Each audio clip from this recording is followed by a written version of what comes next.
Québécois éliront un nouveau gouvernement, les électeurs et électrices de la circonscription de Sherbrooke auront à choisir la personne qui les représentera et portera leur voix à l'Assemblée nationale. Le vote par anticipation aura lieu les 25 et 26 septembre. Il y a aussi différentes possibilités d'exprimer sa voix, notamment auprès du bureau du directeur de scrutin du 23 au 29 septembre. Ce débat s'inscrit dans ce processus démocratique afin que les personnes habiles à voter puissent être mieux éclairées pour exercer leur choix. À l'image des débats tenus sur nos ondes dans les dernières années, celui-ci se déroulera comme suit. D'abord, chaque candidate aura 1 minute pour se présenter. Par la suite, nous aborderons 4 grands thèmes pour lesquels nous adresserons 2 questions à chacune, où ils auront 1 minute pour y répondre. Et par la suite, bien sûr, débat dit débat. Chaque candidat ou chaque candidate questionnera l'adversaire de son choix sur l'un des sujets abordés par thème dans un échange de 90 secondes. Les grands thèmes sont les suivants: votre offre en développement économique, pénurie de main-d'œuvre, les besoins municipaux, les engagements pour les familles, le manque de logement, les besoins en services de garde et d'école, et nous aborderons bien sûr l'environnement et le transport. J'aurai ensuite une question mystère pour chacun et chacune des candidats-candidates. C'est la seule question d'ailleurs ou thème qu'ils n'ont pas reçu. Je me garde toujours cette prérogative. Et nous terminerons par un mot de la fin pour toutes les candidates et candidats d'une durée de 60 secondes. Le hasard a décidé de l'ordre des personnes à prendre la parole pour chacune des questions et les échanges. Il s'agit d'un débat et on s'attend à de bonnes discussions sans tomber dans la cacophonie. Comme c'est mon rôle, j'interviendrai au besoin, mais ça reste un débat. Les candidats impliqués dans ce débat sont, en ordre alphabétique, de Québec solidaire, Christine Labrie, du Parti québécois, Yves Bérubé-Lausière, du Parti conservateur du Québec, Zoé Saint-Amand, de la Coalition Avenir Québec, Caroline Saint-Hilaire, du Parti libéral du Québec, François Weiss. Je vous souhaite un bon débat. Et bien sûr, avec juste avant la tenue et même l'ouverture de l'émission, nous allons débuter par les mots d'ouverture et la première personne à prendre la parole est M. Yves Bérubé-Lausière du Parti québécois. Merci, M. Pelletier. Donc, moi, j'habite la circonscription depuis 2003. Je respire et je vis Sherbrooke. Je suis marié, j'ai 3 enfants, 3 garçons. Je suis une personne qui s'informe et suit bien les dossiers et les grands enjeux pour Sherbrooke. Je suis ingénieur, physicien, et je détiens un doctorat de l'Université McGill pour des travaux que j'ai faits à l'Institut national d'optique à Québec. Je suis professeur titulaire au département de génie électrique et de génie informatique et chercheur à l'Institut quantique de l'Université de Sherbrooke. Étant ingénieur, j'ai pleinement conscience de l'importance de s'occuper comme député de l'économie de Sherbrooke et de son industrie, ce qui, à mon avis, n'a pas été fait dans les 4 dernières années. La personne humaine est au centre de mon action de tous les jours. Il est important pour moi qu'une personne ait les meilleures conditions possibles pour pouvoir s'épanouir pleinement. C'est pour ça que j'ai fait carrière dans la formation universitaire. Merci. Maintenant, au Québec solidaire, Mme Christine Labrie. Bonjour, merci pour l'invitation. Donc, Christine, députée sortante de Sherbrooke, ça me fait plaisir d'être avec vous aujourd'hui pour discuter des enjeux de la région et ça va être d'autant plus intéressant que la CAQ a daigné se présenter au débat, contrairement à hier, au débat sur la santé, où ils ont manqué de courage pour défendre leur bilan, leurs propositions.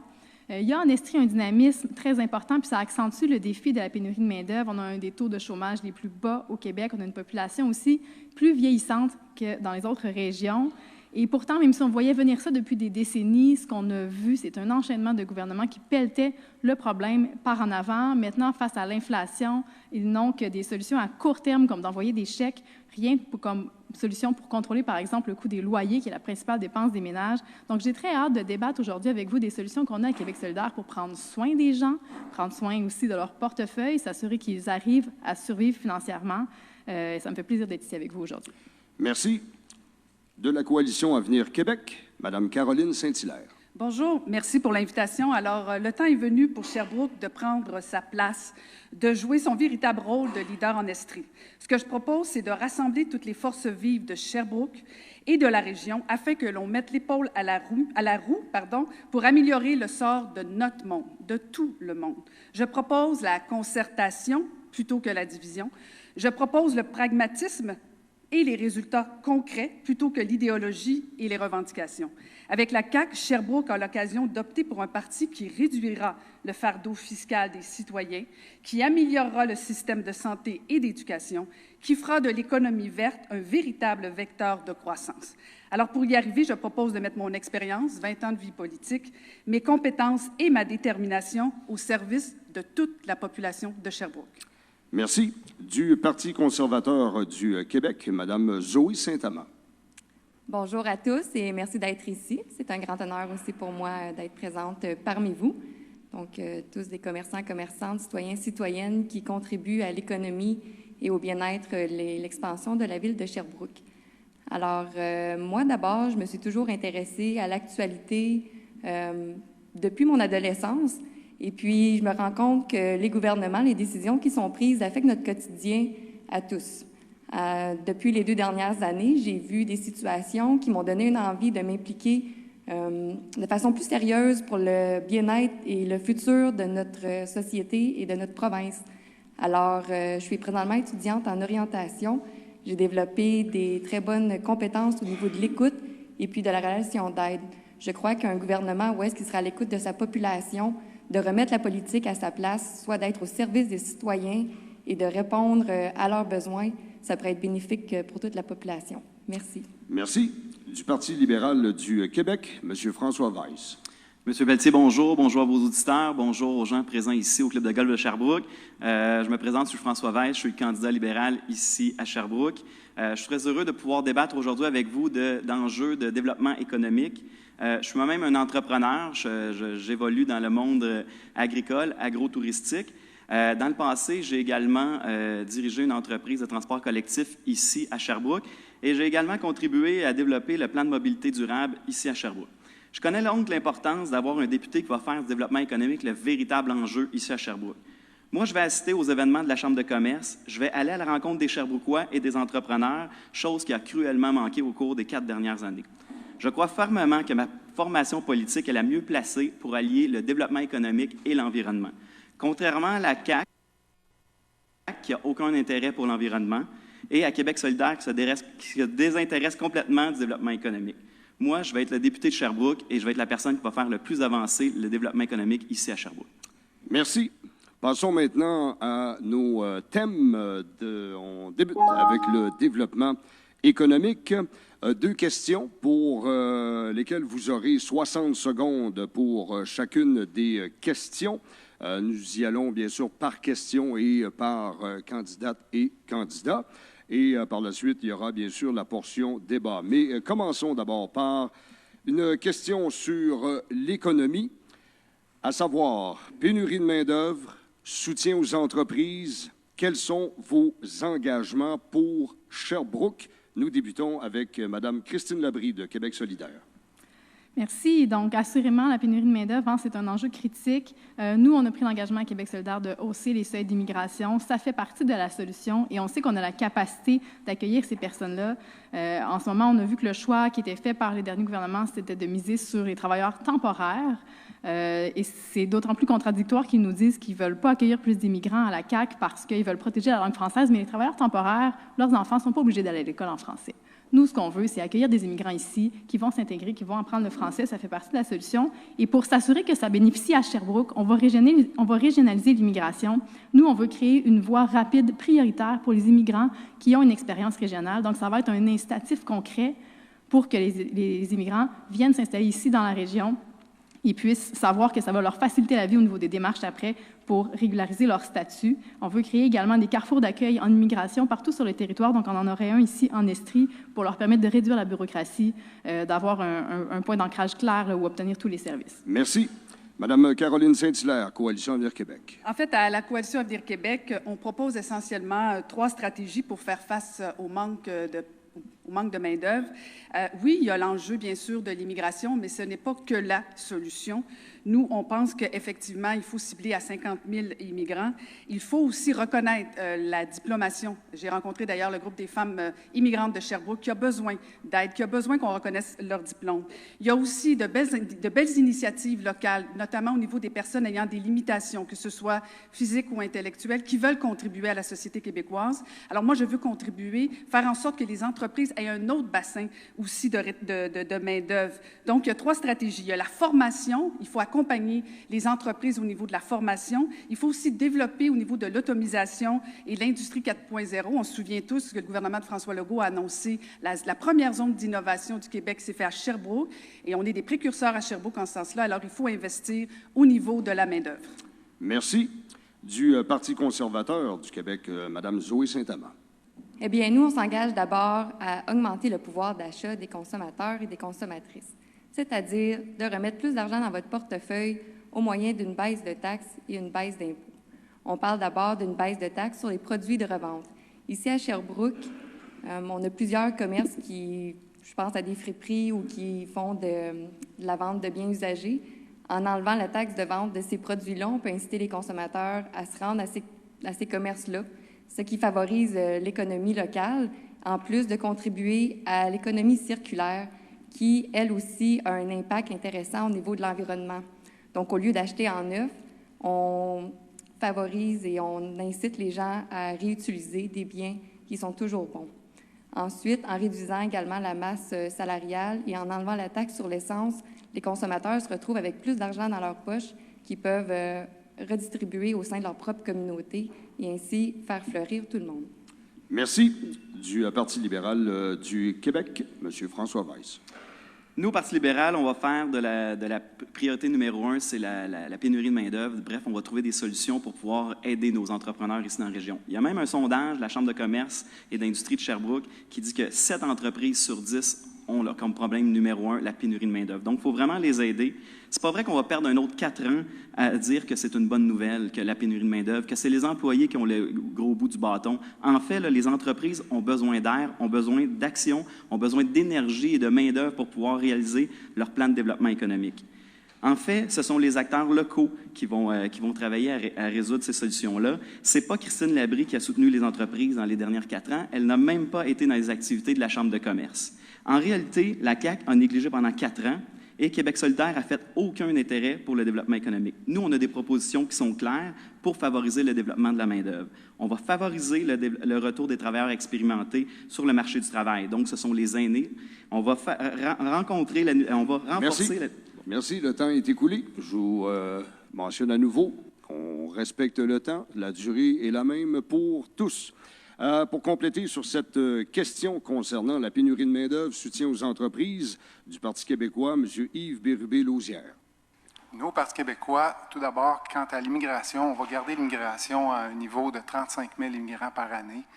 Il y a beaucoup d'études maintenant qui sont sorties qui montrent que l'immigration, ce n'est pas nécessairement une solution pour la pénurie de main-d'œuvre. Les immigrants consomment des services, ont besoin d'écoles, puis ça fait en sorte que ça nécessite encore plus de main-d'œuvre. Donc, nous, ce sur quoi on mise, c'est la productivité, l'innovation, la robotisation de nos industries. Moi, j'ai annoncé ici pour Sherbrooke la création d'un institut de robotique qui va tabler sur nos forces en robotique qu'on a construites ici à Sherbrooke pour offrir des services de robotisation aux entreprises. L'autre pan sur lequel on va travailler, c'est le retour des retraités sur le marché de l'emploi. Il y a beaucoup de gens, on a mis en place une mesure fiscale où on va enlever le 15 d'impôt sur les 35 000, derniers 35 000 les derniers 35 000 Merci beaucoup. Seconde question dans le développement économique. La mairesse de Sherbrooke, Évelyne Baudin, a soulevé le mutisme sur la révision de la fiscalité afin de soutenir le développement des villes, dont Sherbrooke. Vous lui proposez quoi concrètement de Québec solidaire? Christine Labrie. Concrètement, on veut redonner du pouvoir à nos gouvernements de proximité que sont les villes. Actuellement, c'est ce qui a fait cruellement défaut dans les dernières années. Les problèmes ont été pelletés dans la cour des villes. On leur demande de s'occuper de transports collectifs, on leur demande de s'adapter au changement climatique, de s'occuper des enjeux de sécurité publique. On leur pèle tout ça dans la cour et on ne leur donne pas les moyens. Vous voyez, en ce moment, il y a le gouvernement de la CAQ qui se bat pour obtenir des transferts en santé auprès du gouvernement fédéral, puis ils disent « on n'est pas capable de faire ce qu'on a à faire, vous ne nous donnez pas les fonds nécessaires ». Mais les villes vivent exactement le même enjeu par sortant enquêter des fonds au gouvernement du Québec pour pouvoir remplir leur mission. Et actuellement, elles n'ont pas la capacité de le faire. Donc, nous, on s'engage à s'asseoir avec les municipalités, à réécrire un nouveau pacte de financement de leurs services pour s'assurer qu'ils n'aient pas besoin toujours d'aller quémander de l'argent des fois qu'ils ont un projet. Puis actuellement, c'est vraiment ça le problème. Parfois, il y a des programmes de subvention qui existent dans lesquels ils ne déposent même pas de projet parce qu'ils savent qu'ils n'auront même pas de leur côté les fonds pour participer au dépôt de ce projet-là. On l'a vu en transport collectif, entre autres. Pour moi, c'est un problème majeur. De la Coalition Avenir Québec, Caroline Saint-Hilaire. Monsieur Pelletier, vous savez, j'ai déjà été mairesse et ces demandes-là sont récurrentes à chaque élection et je sympathise avec la mairesse de Sherbrooke. Tout d'abord, c'est important, je pense, pour les bénéfices de vos auditeurs, de rappeler que, ultimement, c'est toujours le même contribuable qui paye. On peut demander au gouvernement du Québec d'accompagner les municipalités, mais ce sera toujours, ultimement, le même citoyen qui va contribuer. Je pense que c'est aussi important de rappeler que c'est le gouvernement de la Coalition Avenir Québec qui a donné 1% de points de TVQ aux municipalités, donc qui a accompagné les villes au cours des 4 dernières années pour faire en sorte de répondre aux nombreuses demandes des municipalités.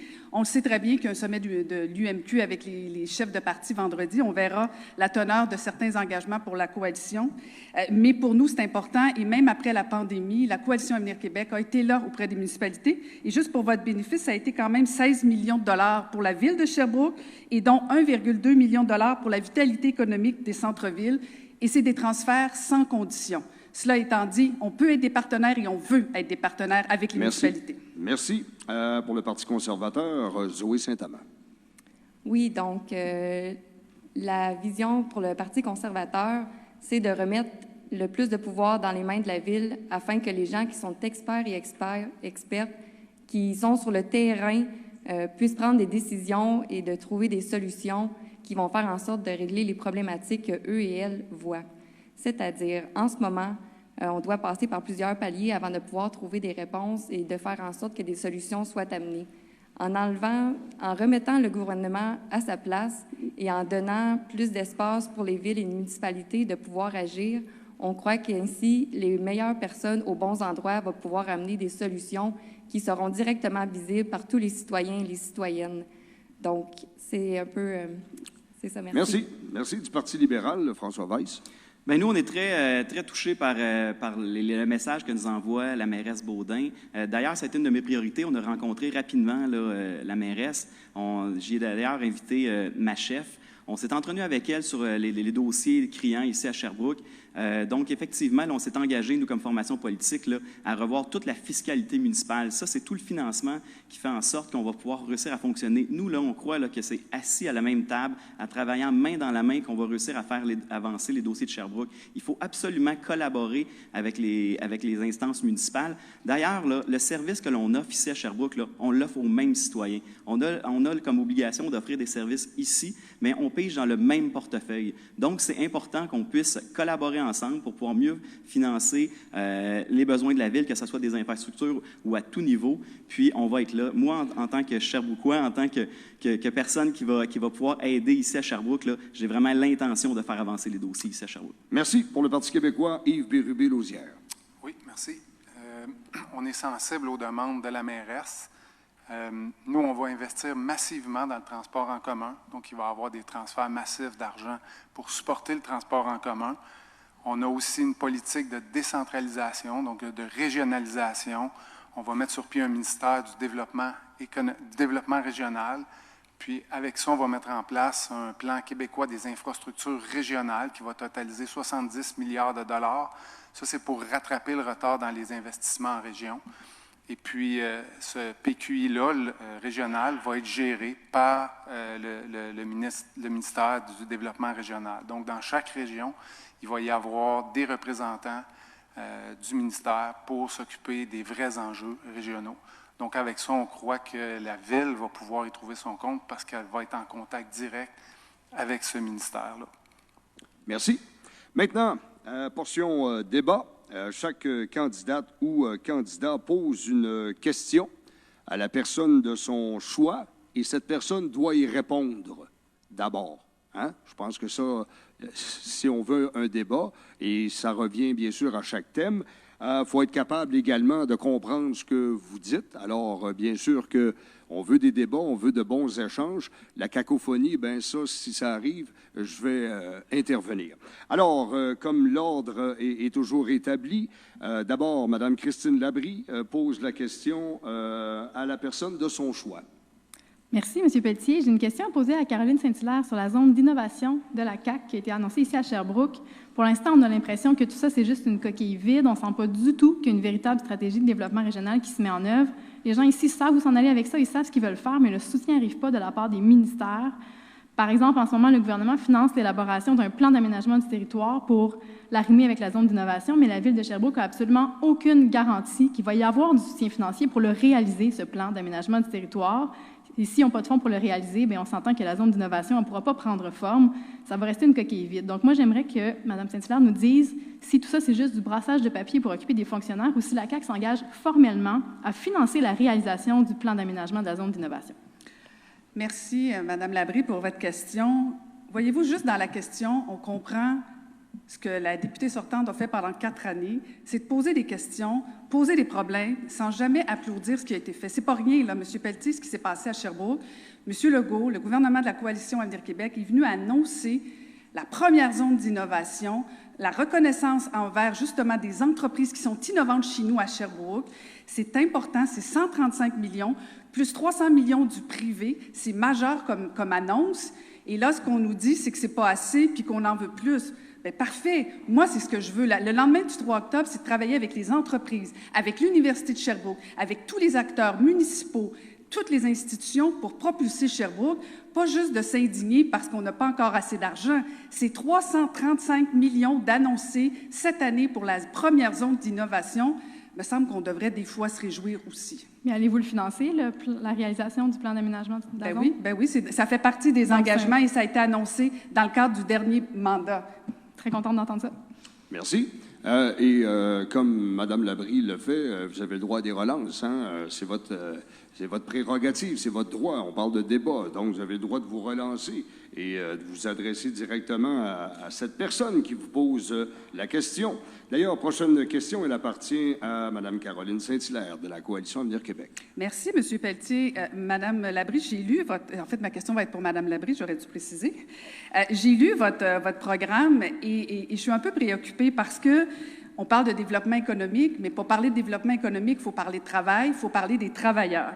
Et dans vos engagements sur le travail, bien, je suis un peu inquiète de comment vous allez y arriver, parce que vous voulez que les travailleurs travaillent moins, que les travailleurs définissent eux-mêmes leurs conditions de travail. Vous voulez retirer les outils de négociation pour les employeurs. Alors, Mme Labrie, on est devant la Chambre de commerce. Pouvez-vous expliquer aux employeurs qui sont devant vous comment votre programme va les affecter? Bien, écoutez, je pense que de toute évidence, le constat qu'on fait au fil des années, c'est qu'il faut prendre mieux soin de nos travailleurs. En ce moment, il y a énormément de gens qui partent en épuisement professionnel, des gens qui quittent définitivement leur emploi parce qu'ils savent que cet emploi-là va être malsain pour eux. Et les employeurs qui se démarquent, c'est ceux qui prennent soin de leurs employés. Donc, effectivement, oui, on propose d'augmenter le nombre de semaines de vacances par année à 4 minimum. On propose d'augmenter le nombre de jours fériés. On propose d'implanter le droit à la déconnexion également parce qu'on veut prendre soin de notre monde. On ne veut pas que les gens s'épuisent au travail. Puis ça a été démontré partout à travers les autres pays développés que c'est pas parce que les gens avaient plus de vacances qu'ils étaient moins productifs. Bien au contraire, la majorité des pays européens ont plus de semaines de vacances que nous ici, et puis ils sont aussi productifs, alors que leurs travailleurs ils sont en meilleure santé que les nôtres. Donc oui, on veut prendre soin des gens, puis on s'en cache pas. Et puis les entreprises qui le font déjà, ce sont elles qui se démarquent actuellement dans la pénurie de main-d'œuvre. Merci. Je vous rappelle, vous avez le droit aux relances. C'est un débat. Vous avez le droit d'échanger. Prochaine question, elle appartient à la conservatrice Zoé Saint-Amand. Oui, donc ma question est pour Mme Labrie de Québec solidaire. Afin de contrer la pénurie de main-d'œuvre, vous offrez comme méthode de recueillir 80 par année. Considérant qu'en ce moment, nous manquons de logements, Nous avons accueilli des gens provenant de l'Ukraine, justement pour leur donner un petit soulagement des atrocités qu'ils vivent dans leur pays, qui sont présentement logés dans un hôtel. Et puis, considérant également que de bien intégrer une personne immigrante prend un certain temps. Simplement l'apprentissage de la langue française, qui est la base pour pouvoir bien fonctionner dans notre société, nécessite beaucoup d'efforts, de temps, ainsi que du personnel pour pouvoir les aider à l'apprentissage. Alors, quels sont vos moyens pour pouvoir accompagner ces gens afin qu'ils puissent s'intégrer convenablement et être productifs dans notre société québécoise? C'est une excellente question, je vous remercie. Effectivement, si on veut accueillir plus de personnes ici, il va falloir régler la crise du logement. On a plusieurs propositions pour ça, mais je vous dirais qu'il faut prendre en compte aussi que les personnes immigrantes, il y en a qui sont déjà ici sous un statut temporaire et qu'on a besoin de régulariser leur statut parce qu'en ce moment, ils passent leur temps, elles et leurs employeurs, à remplir de la paperasse, puis remplir de la paperasse pour renouveler des permis de travail temporaires, et c'est lourd pour tout le monde. Donc, en accueillant ces personnes-là de manière permanente, parce qu'on sait qu'on va avoir besoin d'elles de manière permanente, ça nous permet de les intégrer ici. Puis ces personnes-là occupent déjà des logements, leurs enfants fréquentent déjà nos écoles, elles fréquentent déjà nos commerces, et elles occupent des emplois, mais en ce moment, les gens s'embourbent dans la paperasse pour pouvoir les garder ici à chaque fois. Merci. Prochaine question, elle appartient au libéral François Weiss. Ma question va s'adresser à Mme Saint-Hilaire. Écoutez, je suis moi-même un entrepreneur. Moi, j'ai bénéficié du programme d'aide d'urgence aux entreprises là, en pleine pandémie.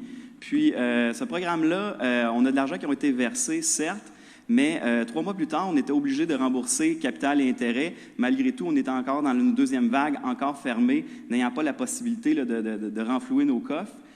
Pourtant, le fédéral nous a donné de l'air, nous a donné des programmes, nous a donné beaucoup de temps pour pouvoir remettre le capital. En fait, la CAQ est-elle là pour aider vraiment nos entreprises ici à Sherbrooke, nos entreprises qui ont été fermées là, pendant longtemps. Là. On pense aux restaurants, on pense aux petits commerçants locaux. Qu'est-ce qui s'est passé avec la CAQ? Est-ce que vous souhaitez seulement aider les grandes entreprises ou vous allez vraiment aider les gens ici localement? C'est une très bonne question, M. Weiss. Je suis contente, en fait, de votre question parce que le gouvernement de François Legault a été présent pendant la pandémie et tout le monde le reconnaît, a été présent notamment pour les citoyens de Sherbrooke, mais pour les entreprises, pour les petites entreprises, pour les moyennes, pour les grandes entreprises. Quand on aide des grandes entreprises, on aide aussi beaucoup de travailleurs, mais on aide aussi les petites entreprises, que ce soit au niveau des accompagnements, que ce soit au niveau des subventions, que ce soit au niveau des prêts. Et moi, je pense qu'on doit tous saluer... En fait, Mme Saint-Hilaire, on se doit de rembourser nos prêts en pleine période où on a besoin de liquidité. Comment vous pouvez nous aider? Quand le gouvernement fédéral, eux, nous ont donné, là, entre autres, un congé de paiement de plus de 2 ans, puis nous a offert aussi un 20 000 là, qui ne sera pas remboursable. Vous, ça a pris un déclenchement d'élection à la veille, là, 1 mois ou 2 avant le déclenchement des élections, vous pouvez nous accorder un pardon de 25 %. Donc, les entreprises ont été pendant 2 ans à souffrir d'un manque de liquidité. Merci. Dernière question. Elle appartient au candidat du Parti québécois, Yves Bérubé-Louzière. Oui, ma question est pour Mme Labrie. Tout d'abord, j'aimerais souligner que vous n'avez pas vraiment répondu à la question de Mme Saint-Amand parce que vous parlez des gens qui habitent déjà ici, sur place, donc qui occupent des logements. Quand on parle de 80 000 personnes, c'est des gens qui arrivent de l'extérieur. J'en viens à ma question. Vous avez été député pendant 4 ans. Quels liens et quelles expériences avez-vous eues concrètement avec la Chambre de commerce et les entreprises manufacturières et technologiques de Sherbrooke? Et en vous basant sur ces liens et expériences, comment comptez-vous vous impliquer dans les dossiers économiques de Sherbrooke en lien avec nos entreprises manufacturières et technologiques? Moi, j'ai été présente dans les dernières années pour soutenir les entreprises qui communiquent avec nous. Je pense entre autres à un dossier d'une entreprise ici qui avait besoin de fonds pour justement... autonomiser son entreprise, avoir besoin de moins de main-d'œuvre, qui n'a pas réussi à avoir de fonds, qu'on soutient encore parce que c'est du renvoyage de balles entre différents ministères, le MAPAC, le MEI. Bon, c'est le genre de démarche qu'on fait pour soutenir donc, les entreprises. Il faut que vous vous impliquiez, il faut qu'on vous contacte pour que vous vous impliquiez. Bien, absolument. On répond à toutes les entreprises qui nous contactent. On les soutient dans leur démarche avec les différents ministères, y compris celles qui ne sont pas de la circonscription. D'ailleurs, c'est arrivé à plusieurs reprises. J'ai également été là. On a sondé les entreprises pour voir l'impact de la pénurie de places en service de garde sur leur main-d'œuvre. Près du tiers des PME qu'on a contactés nous ont répondu qu'effectivement, ça leur était déjà arrivé qu'un employé ne puisse pas revenir. Vous ne répondez pas à ma question, Mme Labrie. Vous ne dites pas comment vous allez vous impliquer. S'impliquer, ce n'est pas attendre après les autres, c'est avoir du leadership pour aller à la rencontre des entreprises puis travailler avec elles pour travailler sur leurs besoins. Le temps est écoulé. Alors, il faut, bien sûr, je le rappelle, c'est un exercice qui est toujours demandant pour chacune et chacun d'être le plus concis possible dans vos questions adressées aux autres candidates et candidats. Ça peut vous aider à des relances. Je vous lance comme ça le truc également, puis ça permet de dynamiser les échanges, puis c'est pour ça qu'on fait un débat. Passons au thème de la famille. On va débuter avec, on en a parlé souvent, puis on va encore en parler, vous l'avez abordé aussi, mais la pénurie de logements. Question qui est très simple, mais qui doit obtenir des réponses. Quelles sont vos solutions et actions concrètes pour votre circonscription? On débute avec Caroline Saint-Hilaire de la Coalition Avenir Québec. Merci, M. Pelletier. Effectivement, le problème de logement est un problème important à Sherbrooke. On a entendu beaucoup le mot crise, on a entendu beaucoup le mot problème. On n'a pas nécessairement entendu beaucoup de solutions de la part de la députée sortante. Je tiens à rappeler que la CAQ a quand même promis déjà pour la prochaine élection, 1,8 milliard de dollars pour investir dans plus de 11 700 unités. Sherbrooke aura sa part aussi au niveau du logement social. Cela étant dit, pour construire du logement, ça prend des partenariats. Ça prend de réunir tous les partenaires. Pas juste jaser entre nous et s'indigner ou critiquer. Il faut parler aux promoteurs, il faut parler à la ville, il faut parler aux acteurs impliqués. Et ça, c'est important et c'est ça qu'on propose ici à Sherbrooke, que je propose. L'argent, ce n'est pas un problème. C'est pas le gouvernement non plus, M. Pelletier, qui tient le marteau. Il y a des promoteurs, il y a des acteurs locaux qui sont prêts à mettre l'épaule à la roue pour construire des habitations. Alors, c'est dans ce sens-là qu'on travaille pour les 4 prochaines années. Merci. Madame Zoé Saint-Amand, du Parti conservateur. Nous proposons 2 idées qui pourraient favoriser justement ou aider au niveau de la crise du logement. D'abord, on propose une déréglementation au niveau de la construction des nouveaux bâtiments. Ceci va faire en sorte d'encourager les bâtisseurs, les promoteurs qui sont déjà sur place et les encourager et les inciter à vouloir construire plus et donc offrir en même moment plus de construction, donc plus de logements. Un deuxième aspect qu'on désire amener, c'est de l'aide directe aux citoyens. Nous sommes le seul parti qui propose cette aide, c'est-à-dire un 200 $ ou tout dépendant de la situation de chaque personne, mais qui serait directement dans les poches pour que les gens puissent prendre un logement qui leur convient. J'entends beaucoup qu'une aide pourrait être offerte par les autres partis où est-ce qu'on construirait des logements pour eux. Toutefois, si un citoyen habite à plusieurs kilomètres de son milieu de travail, est-ce que ça va être vraiment aidant pour lui de devoir se localiser dans un HLM? Merci. Je rappelle la question pénurie de logement. Quelles sont vos solutions et actions concrètes? François Weiss, du Parti libéral.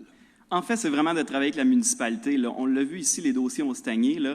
On a détruit des logements qui étaient vétustes, certes, sur la rue Garde, mais toujours pas de projet de construction. Là. Les projets sont là, mais tout est arrêté. C'est important. On aurait dû aller de l'avant beaucoup plus vite ici à Sherbrooke. Nous, ce qu'on propose au Parti libéral, c'est 50 000 logements sociaux qui vont être construits dans les 10 prochaines années. C'est en fait les demandes des organismes ici locales. Ça représente là, entre 1 000 et 1 500 logements sociaux ici même à Sherbrooke. On est dans une période d'inflation. Nous, on va bénéficier aussi de l'aide aux organismes locaux pour aider justement à la création de ces projets-là. On va également doubler le nombre de logements sociaux qui sont prévus dès cette année. Puis, on va déposer un plan de déploiement là, sur 5 ans pour aider vraiment une plus grande prévisibilité dans l'organisation ici en région. Puis, on va aussi améliorer le mode de financement des organismes communautaires afin d'offrir une plus grande prévisibilité. Ça, c'est donc au niveau de leur financement, au lieu que ça soit fait à la mission, on va leur offrir du financement qui va être beaucoup plus long terme. On va vraiment avoir une bonne vision pour pouvoir aider les gens à avoir un logement. Merci. Pour le Parti québécois, Yves Bérubé-Lausière. Québec. Pardon. Nous, au Parti Québec, je vous invite d'abord, M. Weiss, à aller sur la rue Garde. Les logements sont en construction. Nous, au Parti québécois, on s'engage à construire 25 000 logements sociaux en 5 ans pour réduire la pression sur le marché locatif. On va compléter les 10 000 logements sociaux en attente dans le programme Accès Logis. C'est un programme qui a été créé par le Parti québécois. La CAQ ne veut plus le financer parce qu'ils veulent plutôt financer du logement abordable, mais opéré par des firmes privées. Moi, j'ai un problème à mettre de l'argent public dans des firmes privées qui vont faire des profits et qui ne vont pas utiliser tout l'argent pour le service. On va abolir la clause F, on va établir un registre des loyers et puis interdire le Airbnb à la grandeur du Québec, puis le restaurer graduellement dans les villes qui ont un taux d'inoccupation supérieur à 3 %. Pour Sherbrooke, là, 35 000 logements au Québec, on est 2 % de la population. ça représente environ 700 logements qu'on va construire ici à Sherbrooke. Merci, M. Bérubé-Lausière, pour compléter ce tour de Québec solidaire. Christine Labrie. Merci de pouvoir de nous permettre de nous exprimer sur l'enjeu de la crise du logement. Elle est en 2 volets. Il y a le coût des loyers qu'il faut contrôler et on a proposé toute une série de mesures pour ça, notamment la mise en place d'un registre national des loyers, l'abolition de la clause F, des mesures de contrôle des loyers pour renverser le fardeau des démarches sur les propriétaires plutôt que sur les locataires. Mais ça prend aussi plus de logements.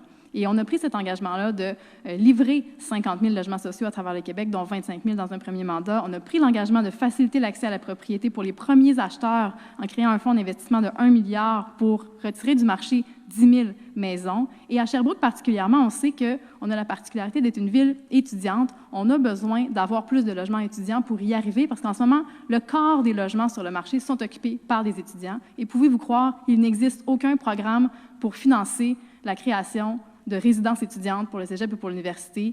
Nous, c'est ce qu'on propose. On veut leur permettre de développer du logement également parce que ça fait partie de la solution pour une ville étudiante comme Sherbrooke.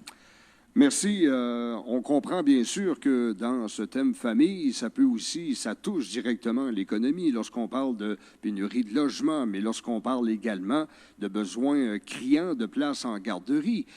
C'est le lot de combien de travailleurs, travailleuses qui ont cette problématique et c'est aussi pour le recrutement d'employés ou nécessairement lorsqu'on a des services de garde disponibles, des places et qu'on a aussi des écoles parce qu'on a le centre de services scolaires de Sherbrooke qui a encore un besoin important d'écoles primaires et surtout secondaires. Que ferez-vous? Première réponse de la part de Caroline Saint-Hilaire de la Coalition Avenir Québec.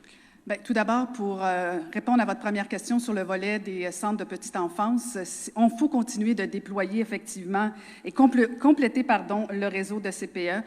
On est très conscient qu'effectivement, le besoin est immense pour les familles de Sherbrooke. Il faut continuer. Donc, il faut augmenter aussi les budgets en éducation, c'est important. On veut agir tôt aussi. On a instauré déjà les maternelles 4 ans pour justement trouver une solution aux enfants qui veulent aller à l'école plus tôt, qui requièrent des besoins spécifiques. L'école, l'éducation, bien sûr, très rapidement, M. Legault est venu annoncer à Sherbrooke l'engagement sur l'école Mitchell-Montcalm, qui est un engagement de 164 millions, de plus de 1450 places, pardon. Donc, oui, l'éducation est importante, est au cœur de nos priorités, est au cœur de mes priorités. Et on veut améliorer, bien sûr, les écoles, en rendre un milieu de vie. Donc, voilà. Merci. Pour le Parti conservateur, Zoé Saint-Amand, que ferez-vous pour les places en garderie et les demandes du centre de services scolaires en école? D'abord, aider les gens à avoir une place en garderie, c'est vraiment une priorité numéro 1. Sur mon chemin, pour m'en venir ici aujourd'hui, j'ai entendu des gens qui ont fait des témoignages, entre autres des enfants qui étaient sur une liste pour avoir accès à un CPE, qui ont attendu plus de 4 ans. Alors maintenant que l'enfant rentre à la maternelle, ils n'ont même pas eu accès à ce service-là, pourtant que tout le monde paie. Alors nous, ce qu'on propose d'abord, c'est une aide directe aux gens. Ainsi, au lieu de payer un système auquel on n'a pas accès, eh bien, ils vont pouvoir faire des choix convenables et trouver des solutions pour permettre la garde de leurs enfants.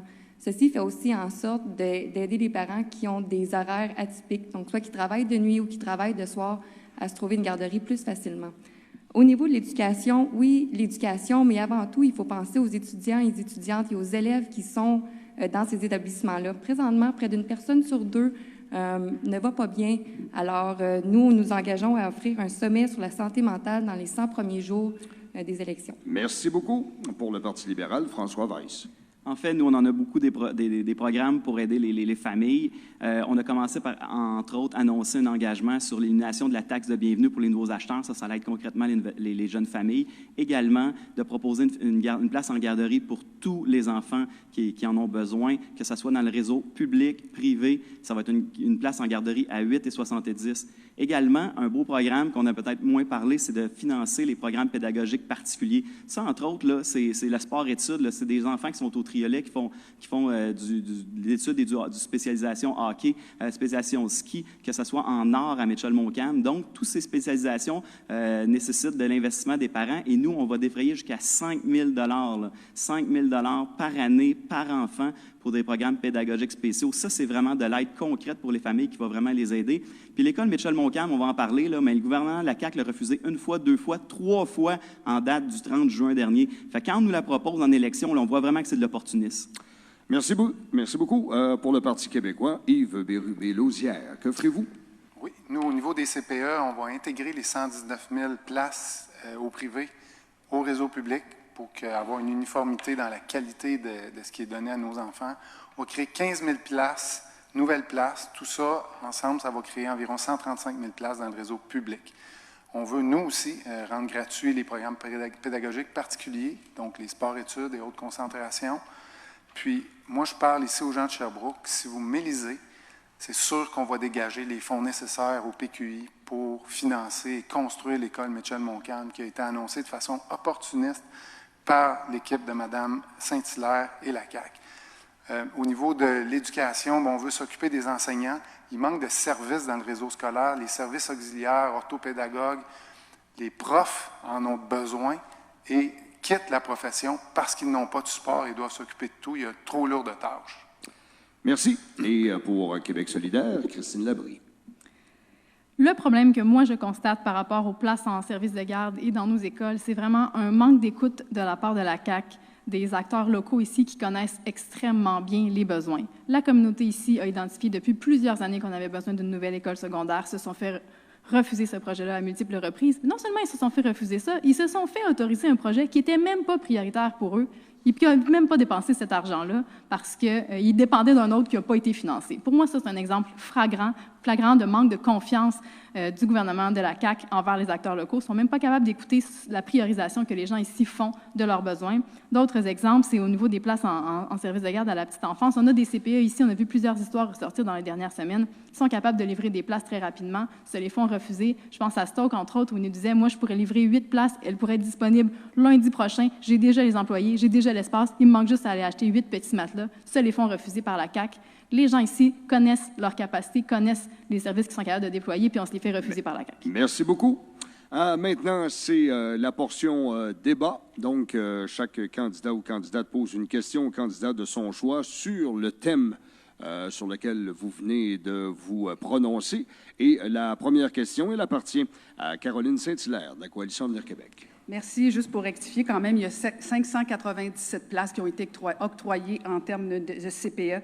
Ma question va être pour M. Weiss, parce qu'il semble trouver que c'est opportuniste le fait que M. Legault, le premier ministre du Québec, se soit engagé sur l'école Mitchell-Montcalm. La députée sortante aussi trouve ça opportuniste. Je te pose la question de façon très candide à M. Weiss. Si M. Legault ou si moi-même ne nous étions pas engagés à livrer cette école-là, qu'aurait-il dit? Moi, je vais répondre pour les Sherbrookois. Premièrement, on est content qu'enfin il nous a entendus, parce qu'en 4 ans, ils n'ont pas entendu les Sherbrookois qui avaient besoin d'une école. Ils n'ont pas entendu le travail de Mme Labrie qui avait besoin d'une école. Mais en fait, là, moi, je suis arrivé en élection. Je me suis présenté ici à Sherbrooke le 14 juillet dernier. Et la veille, il y avait une sortie comme quoi que l'école Mitchell-Montcalm avait encore été une 3e fois refusée du gouvernement de la CAQ, Mme Saint-Hilaire. C'est intéressant, M. Weiss. C'est la réalité. Non, mais et vous en avez fait un opportunisme électoral. Non, vous êtes engagé à faire une école seulement pour pouvoir vous présenter comme candidate ici à Sherbrooke. Vous ne connaissiez pas les priorités ici à Sherbrooke et vous avez pris cette priorité-là. Mais nous, on est contents à Sherbrooke de savoir que le gouvernement va nous fournir une école. On est vraiment heureux. Vous n'avez pas répondu. Si je n'avais pas pris cet engagement-là, vous auriez dit quoi? Moi, je veux juste rappeler au bénéfice des gens là, que votre gouvernement était là pendant 15 ans. On a doublé les investissements au niveau de l'éducation, au niveau de la construction d'écoles. Vous auriez pu prendre d'autres engagements, connaître la réalité de Sherbrooke. Vous auriez pris d'autres engagements. Donc, j'aurais dû ignorer les besoins de la communauté de Sherbrooke qui a besoin d'une école secondaire. Votre chef avait dit non. Votre gouvernement a dit non à Sherbrooke. On manquait d'argent au niveau du PQI, monsieur. Vous en avez désolé, on a ramassé vos pots cassés. Vous avez fait des camps de jour? Merci. La prochaine question, elle est de la part de Mme Zoé Saint-Amand. Ma question est pour Mme Saint-Hilaire de la CAQ. Alors, j'aimerais savoir, au niveau du financement des CPE, ce qui est proposé comme solution pour offrir plus de places en garderie. On voit présentement qu'il y a des pénuries de personnel pour justement combler ces places-là en CPE et puis être présent pour garder les enfants des citoyens et citoyennes. Alors, ma question, concrètement, comment est-ce qu'un surplus de financement va pouvoir faire en sorte que les listes d'attente pour avoir accès à une place en CPE vont diminuer et offrir un délai raisonnable aux citoyens et aux citoyennes? Merci de votre question. Je pense qu'il faut agir sur plusieurs volets. Tout d'abord, de dire qu'on a pris l'engagement d'1,4 milliard sur 5 ans, justement pour continuer de déployer le centre de petite enfance. Je me permets de vous corriger gentiment. Ce n'est pas que des garderies, c'est des centres de petite enfance qui viennent en soutien, en éducation à nos petits. Et on a aussi déployé, et on va continuer de prioriser la maternelle 4 ans. Dans le cadre du dernier gouvernement, et ce n'est pas terminé, on a quand même eu 2 ans de pandémie, il y a eu toute la valorisation du personnel enseignant, la valorisation aussi des éducateurs et des éducatrices. Cela étant dit, vous avez raison de dire qu'il y a une pénurie aussi de main-d'œuvre. Il faut rendre nos milieux attrayants. Il faut que les gens et les jeunes aient envie de travailler en CPE, aient envie de travailler dans nos écoles. Et c'est pour ça qu'on veut construire des belles écoles comme l'école Michel-Montcalm, où les jeunes vont avoir envie de rester à l'école, ou vont avoir envie d'étudier longtemps. Merci. Prochaine question par le représentant du Parti libéral, François Weiss. Bien, parlant de l'école, nous, on a rencontré la mairesse et effectivement, un des gros problèmes qu'il y a avec ça, c'est que malheureusement, on a voté chez vous une loi qui fait en sorte que la distribution des terrains appartient maintenant à la ville. La ville de Sherbrooke n'a pas de terrain et n'a pas les moyens de fournir un terrain pour l'école.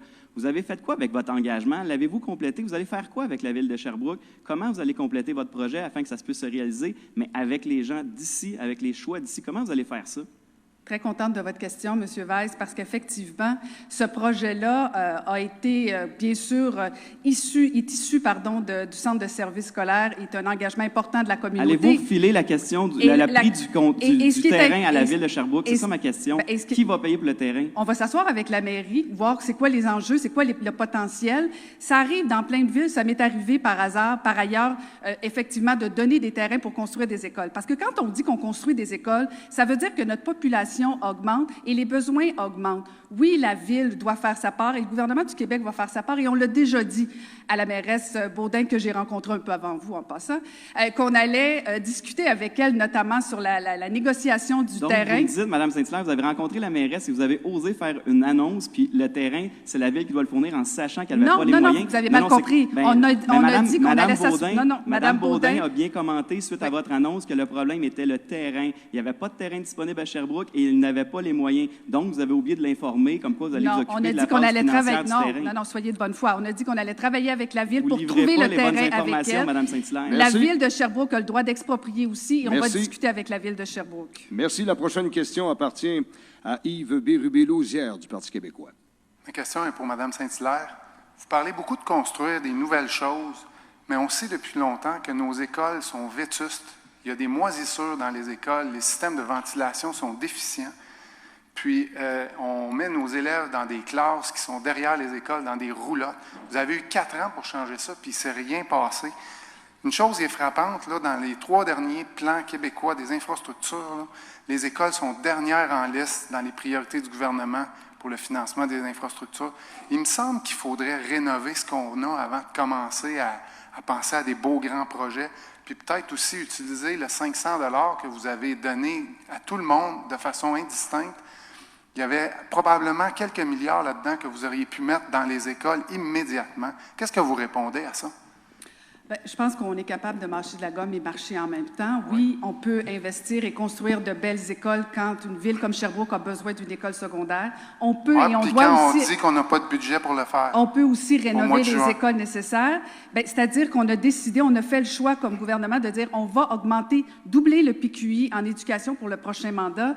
Je suis désolée de vous annoncer qu'il y a quand même eu 15 ans de Parti libéral qui n'ont pas construit d'école. Il faut rattraper le retard perdu. Et en plus, c'est plate à dire, mais il y a quand même eu 2 ans de pandémie où c'était pas particulièrement... Arrêtez, là. Le ministre Roberge... Auriez-vous été capable de construire des écoles en pleine pandémie, vous? Le ministre Roberge s'est occupé un peu de la pandémie, mais il y avait beaucoup de temps pour s'occuper de ce qui se passait dans les écoles. Merci. L'été, il était en vacances, M. Roberge, puis on n'entendait pas parler. Merci. Merci. La dernière question pour ce thème, elle appartient à Christine Labrie de Québec solidaire. Merci, M. Petit. Je vais revenir sur l'enjeu du logement. J'ai une question pour Mme Saint-Hilaire. En ce moment, il y a plus de 5 000 ménages à Sherbrooke qui vivent dans un logement construit il y a moins de 5 ans, parce qu'il y a eu beaucoup de construction dans les dernières années, et ils sont vulnérables face à des hausses de loyers abusives. On a vu, par exemple, dans le carré Belvédère, dans le secteur Ascot, des hausses de loyers de plusieurs centaines de dollars par mois. Les gens sont forcés de les accepter ou de déménager, ne peuvent pas avoir recours à la fixation de loyer. Nous, à Québec solidaire, on demande depuis longtemps d'abolir cette clause-là, la clause F, pour que tous les locataires aient les mêmes droits, peu importe la date de construction de leur immeuble. Je vous demande, est-ce que vous allez vous engager à abolir cette clause-là pour que tous les locataires aient les mêmes droits? Merci, Mme Labrie, de votre question. Moi, je suis plutôt préoccupée sur votre angle de question parce que vous opposez constamment les locataires et les propriétaires, comme si tous les propriétaires d'immeubles étaient des méchants propriétaires, comme si tous les promoteurs de Sherbrooke étaient des méchants promoteurs, alors qu'ils sont ceux qui tiennent le marteau, alors qu'il faut les voir comme des partenaires. Je ne pense pas que l'idée du siècle de dire on va taxer les logements libres, qu'on va taxer constamment les familles, qu'on va constamment mettre tout le monde en opposition est une solution viable. Personnellement, je n'ai pas entendu d'engagement sur la clause F, Mme Saint-Hilaire. Je vous demande, est-ce que vous vous engagez à abolir la clause F? Moi, je ne suis pas dans cet esprit-là de dire est-ce qu'on va taxer davantage les promoteurs? Donc, pour vous, c'est acceptable que des locataires aient moins de droits que les autres simplement à cause de la date de construction de leur immeuble? Ce qui n'est pas acceptable pour moi, c'est de rien faire pour les accueillir, c'est de rien proposer comme solution. Ça, pour moi, c'est plus dommageable. Comme ce que vous faites, par exemple. Et surtout quand on parle de vouloir accueillir 80 000 immigrants puis qu'on manque de logements. S'il vous plaît, merci beaucoup. Maintenant, le thème de l'environnement avec 2 questions, réponse 60 secondes. La première question, comment conciliez-vous développement économique, résidentiel également, avec la protection de l'environnement et de ce qu'on entend beaucoup parler, l'étalement urbain? Première personne à répondre à cette question du Parti conservateur, Mme Zoé Saint-Amand. Donc, d'abord, pour le développement environnemental, nous, ce que nous proposons... excusez-moi, M. Pelletier, est-ce que vous pouvez juste me répéter les questions? La question? Oui. Comment conciliez-vous développement économique et résidentiel avec la protection de l'environnement et l'étalement urbain? Oui, eh bien, nous croyons vraiment au développement de l'entrepreneuriat environnemental. Donc, pour répondre à ces nouveaux enjeux qui sont d'ordre des années 2022 dans lesquelles nous sommes présentement, nous devons arriver avec des nouvelles solutions. C'est donner de la place aux gens qui peuvent étudier ces phénomènes-là pour amener des propositions qui vont permettre de faire les choses de la bonne façon. Alors, attaquons-nous aux problèmes avec des idées qui sont actuelles en fonction des moyens que nous détenons aujourd'hui, des nouvelles technologies environnementales et en s'assurant que l'impact écologique sur le futur soit bénéfique pour la pérennité de la province. Merci. Réponse de la part du Parti libéral, de son représentant, François Weiss. En fait, devant vous aujourd'hui, il y a 3 candidats qui vous offrent 3 positions différentes. On a la CAQ qui, on fait au niveau de l'environnement, met ça de côté et ce n'est pas important. Et on a l'autre côté, on a Québec solidaire qui fait en sorte que l'économie, on va mettre ça de côté. Nous, là, on arrive avec un programme qui est simple. On arrive avec un programme qui va faire en sorte qu'on va aider les développeurs, qu'on va aider les promoteurs, on va aider les entreprises à faire face aux normes qui vont être haussées au niveau de l'environnement. Les normes au niveau de l'environnement et les lois ne sont pas là pour mettre des bâtons dans les roues. Nous, on va faire en sorte qu'on va aider à les satisfaire. On va aider les entrepreneurs à mieux faire en sorte de faire des projets domiciliaires qui respectent davantage l'environnement, qui respectent notre volonté d'avoir une densification de population, qui a moins d'empreintes sur l'environnement. On veut faire en sorte d'avoir une communauté qui va être carboneutre. Et nous, on va s'engager à aider les entrepreneurs. On ne pitchera pas le fardeau sur le dos des entrepreneurs, on va les aider. Merci. Réponse de la part du représentant du Parti québécois, Yves Bérubé-Lausière. Oui, bien, à cet égard-là, je pense qu'on est rendu à la densification. Pour beaucoup de gens, la densification, c'est une mode, mais moi, je pense que c'est une nécessité. Puis, il faut avoir une vision à long terme. Donc, quand on parle de densification, là, on parle vraiment de réduire notre empreinte au sol, donc construire plus haut, avoir aussi construire des milieux de vie. Donc, c'est-à-dire, moi, je vais souvent jogger sur le boulevard René-Lévesque, les bâtiments sont de toute beauté. Par contre, on n'a pas construit là des milieux de vie, on a construit là des dortoirs. Les constructeurs ont fait un beau travail, mais c'est aux villes à donner les règles sur ce qu'on veut comme habitation, donc avoir des commerces de proximité aux premiers étages de ces bâtiments-là. Puis le gouvernement du Québec a un rôle majeur à jouer là-dedans, c'est dans son plan d'aménagement du territoire. Les villes se basent sur le plan d'aménagement du territoire pour définir leurs règles après. Et je pense que le gouvernement du Québec doit avoir du leadership là-dedans, puis arriver avec un plan d'aménagement du territoire qui va mettre l'emphase sur la densification. Merci. Réponse maintenant de la part de Christine Labrie de Québec solidaire. On peut tout à fait concilier le développement, la croissance avec l'environnement. Puis le meilleur exemple de ça, on l'a ici à Sherbrooke, c'est l'Université de Sherbrooke, qui a connu une croissance de ses étudiants, qui a plus de bâtiments qu'avant et qui a quand même atteint la carboneutralité avant même la date qu'elle s'était fixée, qui a quand même réduit sa consommation d'eau. Moi, je pense qu'on est tout à fait capable, avec un plan structuré, de continuer de faire croître nos entreprises. Puis d'ailleurs, c'est ça qu'on propose à Québec solidaire. Le plan qu'on propose mise sur les circuits courts, sur l'approvisionnement local. Et ça, c'est ce dont les PME ont besoin pour se développer. C'est vraiment un plan qui va favoriser les PME. C'est un plan qui va améliorer la qualité de vie des gens. Et nous, on sait que ce plan-là est réalisable parce qu'on l'a fait approuver par des experts. Vous savez, protéger notre environnement, ça ne veut pas dire mettre fin à la croissance. Ça veut dire choisir ce qu'on veut faire croître. Et nous, ce qu'on veut faire croître, ce sont nos entreprises locales, c'est la qualité de vie des gens, c'est le transport en commun. C'est possible de densifier de manière intelligente, notamment parce qu'il y a beaucoup de terrains vacants dans le périmètre urbain. On peut penser au développement d'habitations accessoires aussi. Des gens nous parlent de ça. Merci. Merci. Et pour compléter sur cette première question, à savoir comment on concilie le développement économique, résidentiel, avec la protection de l'environnement et l'étalement urbain, Caroline Saint-Hilaire, de la Coalition de Québec. Merci, M. Pelletier. Je vais répondre clairement à votre question parce que la question que vous soulevez touche beaucoup les compétences de la Ville de Sherbrooke, touche particulièrement les villes du Québec.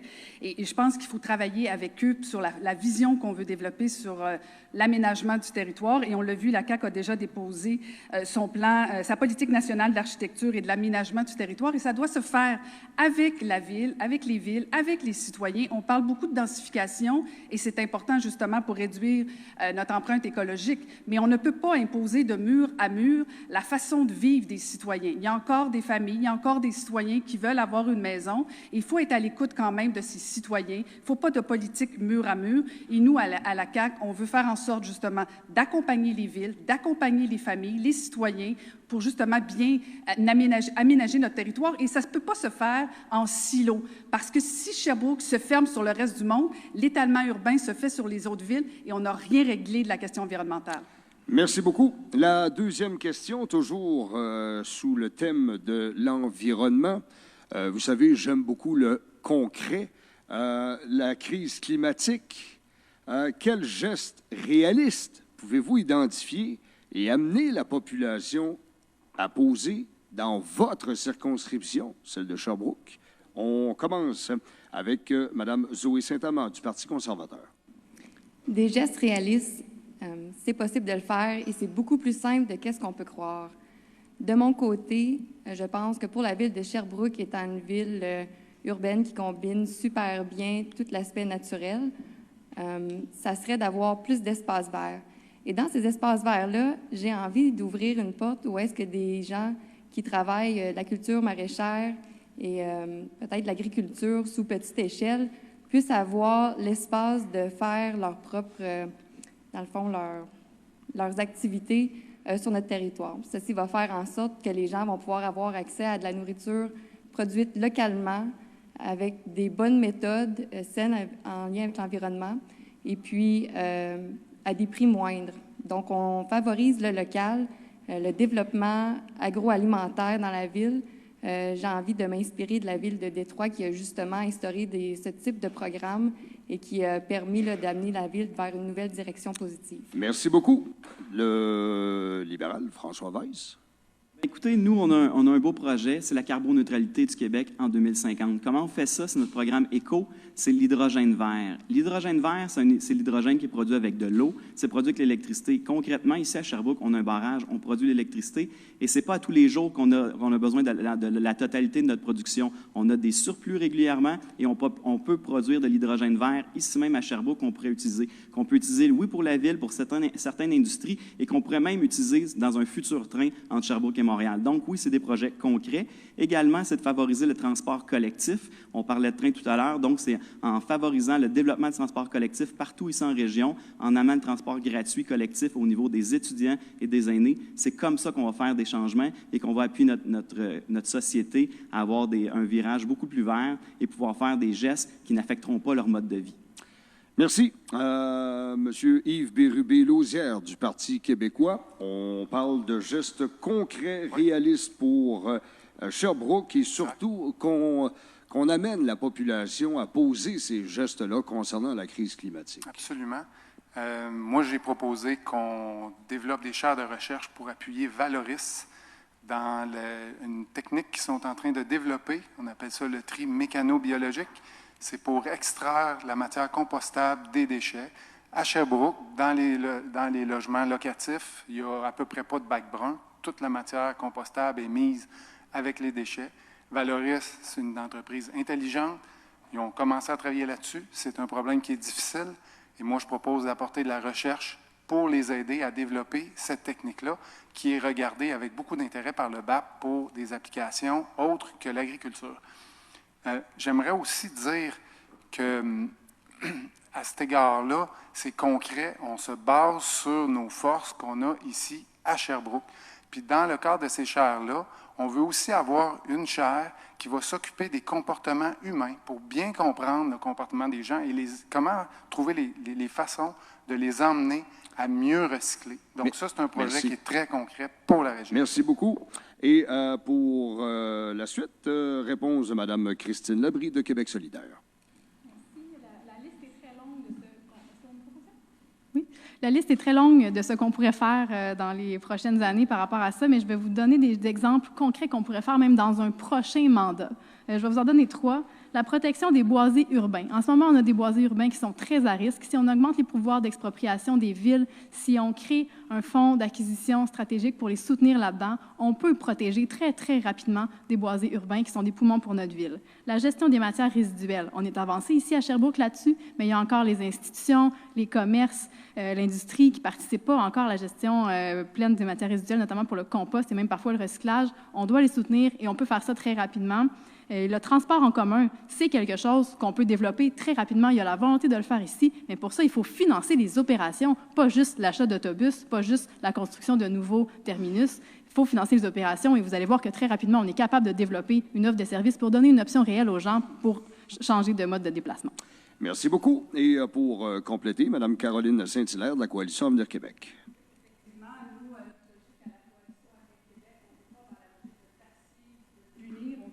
Les citoyens. On veut encourager les citoyens à faire des efforts. Bien sûr, on parle toujours des gouvernements et effectivement, il doit y avoir des actions concrètes de la part des gouvernements, que ce soit des gouvernements de proximité, gouvernements provinciaux et fédéral, mais il faut aussi que les citoyens embarquent dans le bateau. On veut tripler le nombre de bornes de recharge rapide d'ici 2026 parce qu'on parle beaucoup d'électrification à juste titre. C'est une fierté québécoise de dire qu'on a de l'électricité, on a une énergie propre, on doit s'en servir, mais il faut aussi avoir des bornes rapides si on veut encourager l'utilisation des voitures électriques. On veut aussi encourager, bien sûr, le recyclage, la récupération. Ça touche la vie concrète des citoyens.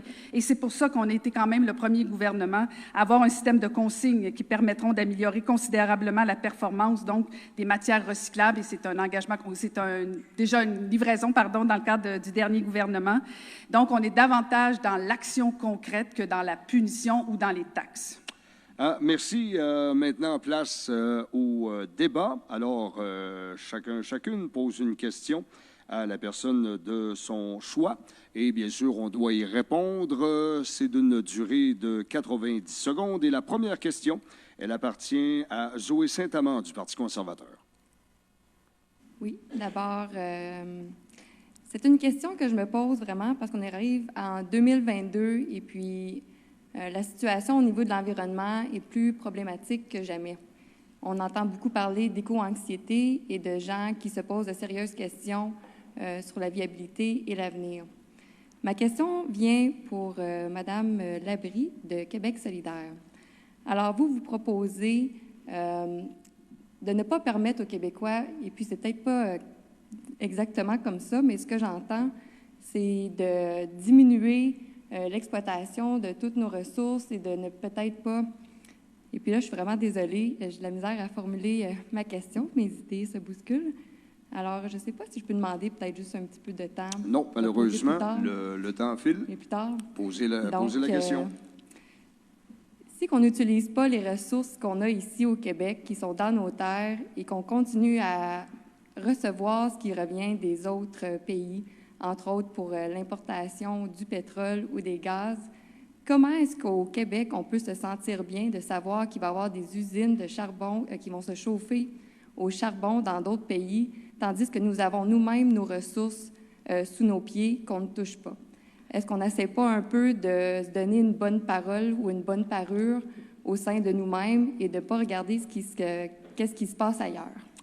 Malheureusement, le temps est écoulé. Mme Labrie, je vais vous laisser 10 secondes.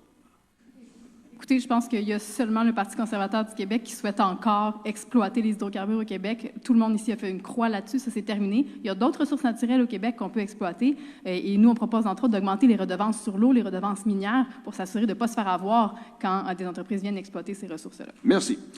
Question maintenant par François Weiss du Parti libéral.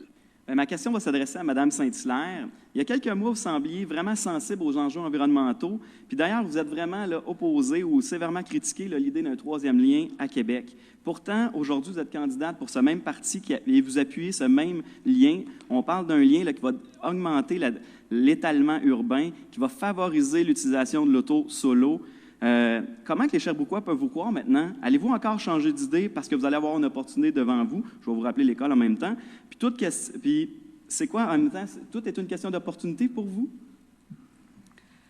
Monsieur Weiss, en fait, je pense que je vais laisser les gens de Québec déterminer quel transport ils ont besoin pour un centre-ville à un autre centre-ville. Non, mais pour les gens de vous Sherbrooke, personnellement, Mme Saint-Hilaire, vous avez critiqué ce projet-là comme étant un enjeu qui était anti-environnement. Vous étiez contre ce projet-là. J'imagine que vous avez écouté toutes mes déclarations. Ça semble vous intéresser. J'ai aussi dit que le projet avait changé du jour où je l'ai critiqué, du jour que j'ai annoncé ma candidature. Il a été changé. Qu'est-ce qui a changé à partir d'aujourd'hui qui rend ce projet-là acceptable, qui va favoriser la densification de la population de Québec? Oui. Je peux vous répondre. Premièrement, le financement a diminué beaucoup. Ça, c'est important parce que les poches des portefeuilles des contribuables, ça nous touche, nous, à la CAQ, peut-être pas vous, parce que 12 milliards, ça ne semble pas important dans un cadre financier, mais pour nous, c'est important. Au niveau du troisième lien, il y a eu non seulement une diminution des frais, mais il y a eu aussi une augmentation de l'offre de transport en commun et en plus, encourager au niveau de l'utilisation des voitures électriques. Pourquoi vous n'avez pas proposé un offre de transport en commun, puis vous parlez de problèmes budgétaires? En fait, vous-même, vous avez oublié, dans votre cadre financier, vous avez oublié de calculer des lignes de dépenses. S'il vous plaît, merci beaucoup. On respecte le temps, s'il vous plaît. Je demeure poli. Maintenant, la question revient à Yves Bérubé-Louzière du Parti québécois, à la personne de son choix. Oui, ma question est pour Mme Saint-Hilaire. On a parlé de densification tout à l'heure. Vous pensez que la densification, en fait, c'est une contrainte. Vous avez une mentalité du passé à la CAQ, je trouve. Pourtant, il faut changer de mentalité, il faut densifier. Il y a des avantages à densifier. On a besoin de moins d'infrastructures souterraines, moins de tuyaux. Ça va coûter moins cher. On va pouvoir avoir des transports en commun plus efficaces parce qu'on va avoir plus de gens au kilomètre carré. Qu'est-ce que vous en pensez réellement, vous, de la densification? Merci. Je vais pouvoir peut-être préciser.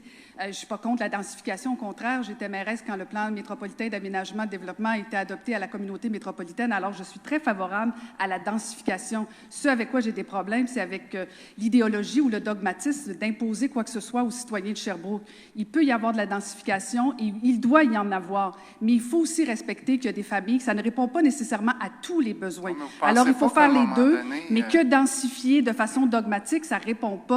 Et c'est se fermer les yeux, parce que la réalité, c'est que quand on impose la densification dans une ville comme Sherbrooke ou d'autres villes, bien, la réalité, c'est qu'il y a des citoyens qui vont aller ailleurs. Vous parlez juste de densification, de dogmatisme puis d'imposer. On ne parle pas d'imposer. Non, mais je pense qu'il doit y avoir de travailler sur les mentalités pour changer nos mentalités. Il y a plein de gens qui pensent qu'ils ont besoin d'une maison unifamiliale puis qui vont avoir l'impression qu'on leur impose quelque chose. Mais en réalité, ils n'en ont pas besoin. Monsieur Bérubé, si vous savez ce que toutes les familles de Sherbrooke ont besoin et veulent, tant mieux. J'en suis une famille de Sherbrooke depuis 19 ans, madame. Je pense qu'il doit y avoir une offre équilibrée. Merci. Prochaine question de la part de Christine Labrie de Québec solidaire.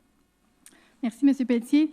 Vous savez, quand on demande aux citoyens de nous faire confiance, il faut être capable de leur montrer qu'on a pris nos responsabilités, qu'on a des solutions concrètes face aux défis du Québec. Et un de ces défis-là, c'est la lutte au changement climatique. Donc, à Québec solidaire, on a pris nos responsabilités. On s'est engagé à atteindre la cible recommandée par le GIEC. On a identifié des moyens pour réussir, parce qu'il faut arrêter de pelleter le problème par en avant. Et on a fait valider ce plan-là par 8 experts, dont 2 ici de l'Université de Sherbrooke. Et j'aimerais que Caroline Saint-Hilaire nous explique si la CAQ, elle, est tellement fière de son bilan en environnement, si la CAQ est tellement convaincue d'avoir le meilleur plan pour lutter contre les changements climatiques, si la CAQ est certaine que le troisième lien, c'est un si bon projet que ça pour l'environnement, et si la CAQ trouve nos solutions à ce point irréalistes, comment se fait-il que François Legault a si peur d'aller défendre son plan devant les autres partis et refuse de participer à un débat sur l'environnement? Je Je ne pense pas qu'il y a personne qui a peur de débattre de quoi que ce soit. D'ailleurs, il y aura le face-à-face à TVA demain et j'imagine que M. Legault sera interpellé là-dessus. Cela étant dit, il y a une opinion très différente entre Québec solidaire et la Coalition Avenir Québec. C'est toute la façon d'aborder le problème de l'environnement. On l'a vu pendant 4 ans, on nous a fait peur, on nous a parlé de crise climatique, on n'a jamais proposé de solution et tout ce qu'on veut, c'est taxer les familles qui ont fait des choix d'avoir des VUS. On veut taxer constamment les familles de Sherbrooke. Nous, on n'est pas dans cette logique-là. On est dans la reconnaissance que oui, il y a des enjeux climatiques. On veut faire face à s'adapter. Mais vous n'avez aucun moyen concret. Jusqu'à maintenant, vous avez présenté aucun moyen concret. On veut s'adapter. Non, pas du tout. On en a plein de mesures concrètes. On a dit d'ailleurs, on allait construire des barrages, justement, parce que tout le monde parle de voitures électriques. Mais il faudrait qu'on me dise où on va prendre concrètement l'électricité. Merci beaucoup. Dernière question sur le thème de l'environnement. Elle appartient à Caroline Saint-Hilaire de la Coalition Avenir Québec. Madame Labrie, vous avez, en fait, votre chef de Québec solidaire a annoncé que son plan climat, c'était 74 milliards d'ici 2030, 7 milliards de dollars en dépenses d'exploitation lors du premier mandat. Alors, c'est clair que vous allez taxer davantage les contribuables et les entreprises pour arriver à ces chiffres-là. Moi, je voudrais concrètement que vous fassiez preuve, non pas de démagogie, mais de pédagogie, d'expliquer aux gens comment les Sherbrookois vont faire face à, justement, votre plan climat. Concrètement, c'est quoi les sacrifices que les Sherbrookois devront faire face pour répondre à votre crise climatique? Tout à fait. D'abord, oui, effectivement, il y a une réforme fiscale qu'on propose qui ne touchera personne qui gagne en bas de 100 000 $. Donc, première des choses, vos impôts ne seront pas touchés si vous gagnez en bas de 100 000 $. Et les fonds de pension? Vous allez payer plus si vous gagnez plus de 100 000 $. Aucune PME ne va être touchée par la réforme fiscale qu'on propose pour les entreprises. On fait une réforme fiscale seulement pour les grandes entreprises. On a proposé effectivement une taxe sur les millionnaires et les gens qui ont plus qu'1 million d'actifs nets, c'est-à-dire une fois qu'on en a soustrait les dettes. Une infirmière qui a travaillé toute sa vie, qui a un bon fonds de pension, ça touche 5 % de la population. Cette taxe sur les millionnaires. Ça va toucher les infirmières de Sherbrooke. Ça n'en touchera pas beaucoup, je vous dirais, avec 5 % de la population. Effectivement, on veut se donner les moyens de réussir ce plan-là. Et d'ailleurs, je vous rappellerai que notre cadre financier, il est équilibré dès la 2e année. Il est équilibré à partir de la 2e année. C'est sûr, les familles de Sherbrooke vont payer. Merci beaucoup. Passons maintenant au thème transport, avec 2 questions, bien sûr, par la suite. Portion débat. Question numéro 1. Et nous allons commencer cette fois-ci par M. François Weiss du Parti libéral. Quelles sont vos solutions pour le développement du transport en commun et collectif et surtout inciter les citoyens à y prendre part? Écoutez, c'est un super beau sujet, vous savez, c'est ce qui me passionne, moi, c'est ce qui me fait carburer, je ne veux pas faire de jeu de mots, mais ici à Sherbrooke, l'importance d'un aéroport, c'est quoi? C'est l'importance pour nos entrepreneurs, l'importance pour l'université, puis l'importance pour le rayonnement de Sherbrooke. Donc, un dossier d'aéroport ici à Sherbrooke, si on veut parler de déplacement, de mobilité, c'est quelque chose d'important et c'est quelque chose à laquelle que moi, je vais m'intéresser personnellement et m'intéresser politiquement. Je vais être assis à la table de ces promoteurs-là. Je vais les aider à trouver un transporteur. Monsieur Weiss, je vous parle de transport en commun. Exact. D'abord. On parle d'aéroport, on parle de transport en commun. Et je vais vous amener également sur le projet de train, le train Sherbrooke-Montréal. Également, écoutez, vous ne pouvez pas avoir meilleure personne devant vous, là. Je suis une personne qui a travaillé dans le transport collectif. Je suis un spécialiste ici à Sherbrooke en transport de passagers. Et moi, ce que je vous dis, là, pour les 2 projets, ils ne sont pas en opposition, ils sont en complémentarité. Et moi, je vais être assis avec vous pour en faire la promotion et trouver les solutions pour que ces projets-là puissent voir le jour, et ce, rapidement. Et le pourquoi je suis intervenu, M. Weiss, parce que c'était la 2e question à venir concernant la desserte aérienne et le train. La première question, et je me tourne vers Yves Bérubé-Lausière du Parti québécois. Quelles sont vos solutions pour le développement du transport en commun, collectif et surtout inciter les citoyens à embarquer dans les bus? Oui, bien nous, au Parti québécois, on va doubler l'offre de services en transport en commun d'ici 2035, donc en investissant, en transférant des fonds aux villes. Un des problèmes qu'on a à Sherbrooke, la STS couvre assez bien le territoire, mais c'est la fréquence des bus qui n'est pas suffisante. Et ça, c'est ce que les gens n'aiment pas. Il y a des études qui montrent qu'une personne va être incitée à prendre le transport en commun si elle attend à peu près pas plus que 12 minutes. À Sherbrooke, ça va être difficile à atteindre, mais mettons qu'on vise 15 minutes. Bien ça va aider beaucoup de gens à prendre le transport en commun. Tu n'as pas à réfléchir trop avant d'aller prendre le transport en commun. Et nous, on va investir massivement dans le transport en commun. L'autre chose, on a parlé d'instaurer ce qu'on appelle la passe climat. Donc, ça va être un titre de transport annuel qui va donner accès à tous les transports en commun au Québec. Donc, vous prenez l'autobus à Sherbrooke, passe climat. Vous allez à Montréal, passe climat. Puis cette passe-là va aussi servir, parce qu'on veut investir dans le transport, on veut inciter les gens, va aussi servir au transport entre les villes, par exemple, entre Sherbrooke et Montréal. Merci beaucoup. La prochaine réponse, elle vient de Christine Labrie de Québec solidaire pour le transport en commun, transport collectif et l'incitation aux citoyens.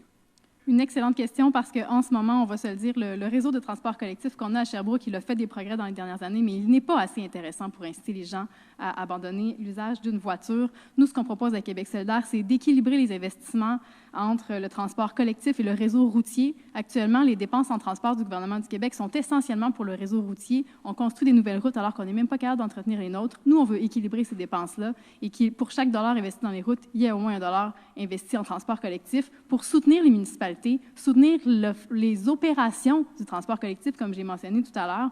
On veut mettre sur pied également Québec Rail, Québec Bus. Puis je vais vous le donner en scoop. Dans les prochains jours, on va être à Sherbrooke pour annoncer la vision de Québec solidaire en matière de transport en commun au sein de la ville de Sherbrooke. Il y aura du tramway là-dedans. On a de l'ambition pour le transport collectif à Sherbrooke et j'ai très hâte de vous présenter ce plan-là dès cette semaine.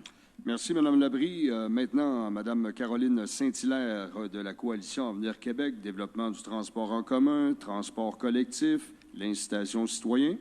Très important parce qu'on le sait, les transports, c'est la plus importante source d'émissions de gaz à effet de serre. Alors oui, il y a le transport en commun, il y a le transport actif. Il faut trouver des façons justement d'inciter la population à utiliser le transport collectif, le vélo, le transport actif. Et déjà, le gouvernement de la Coalition Avenir Québec est un partenaire avec les villes. Et il faut rendre l'expérience agréable, efficace et accessible.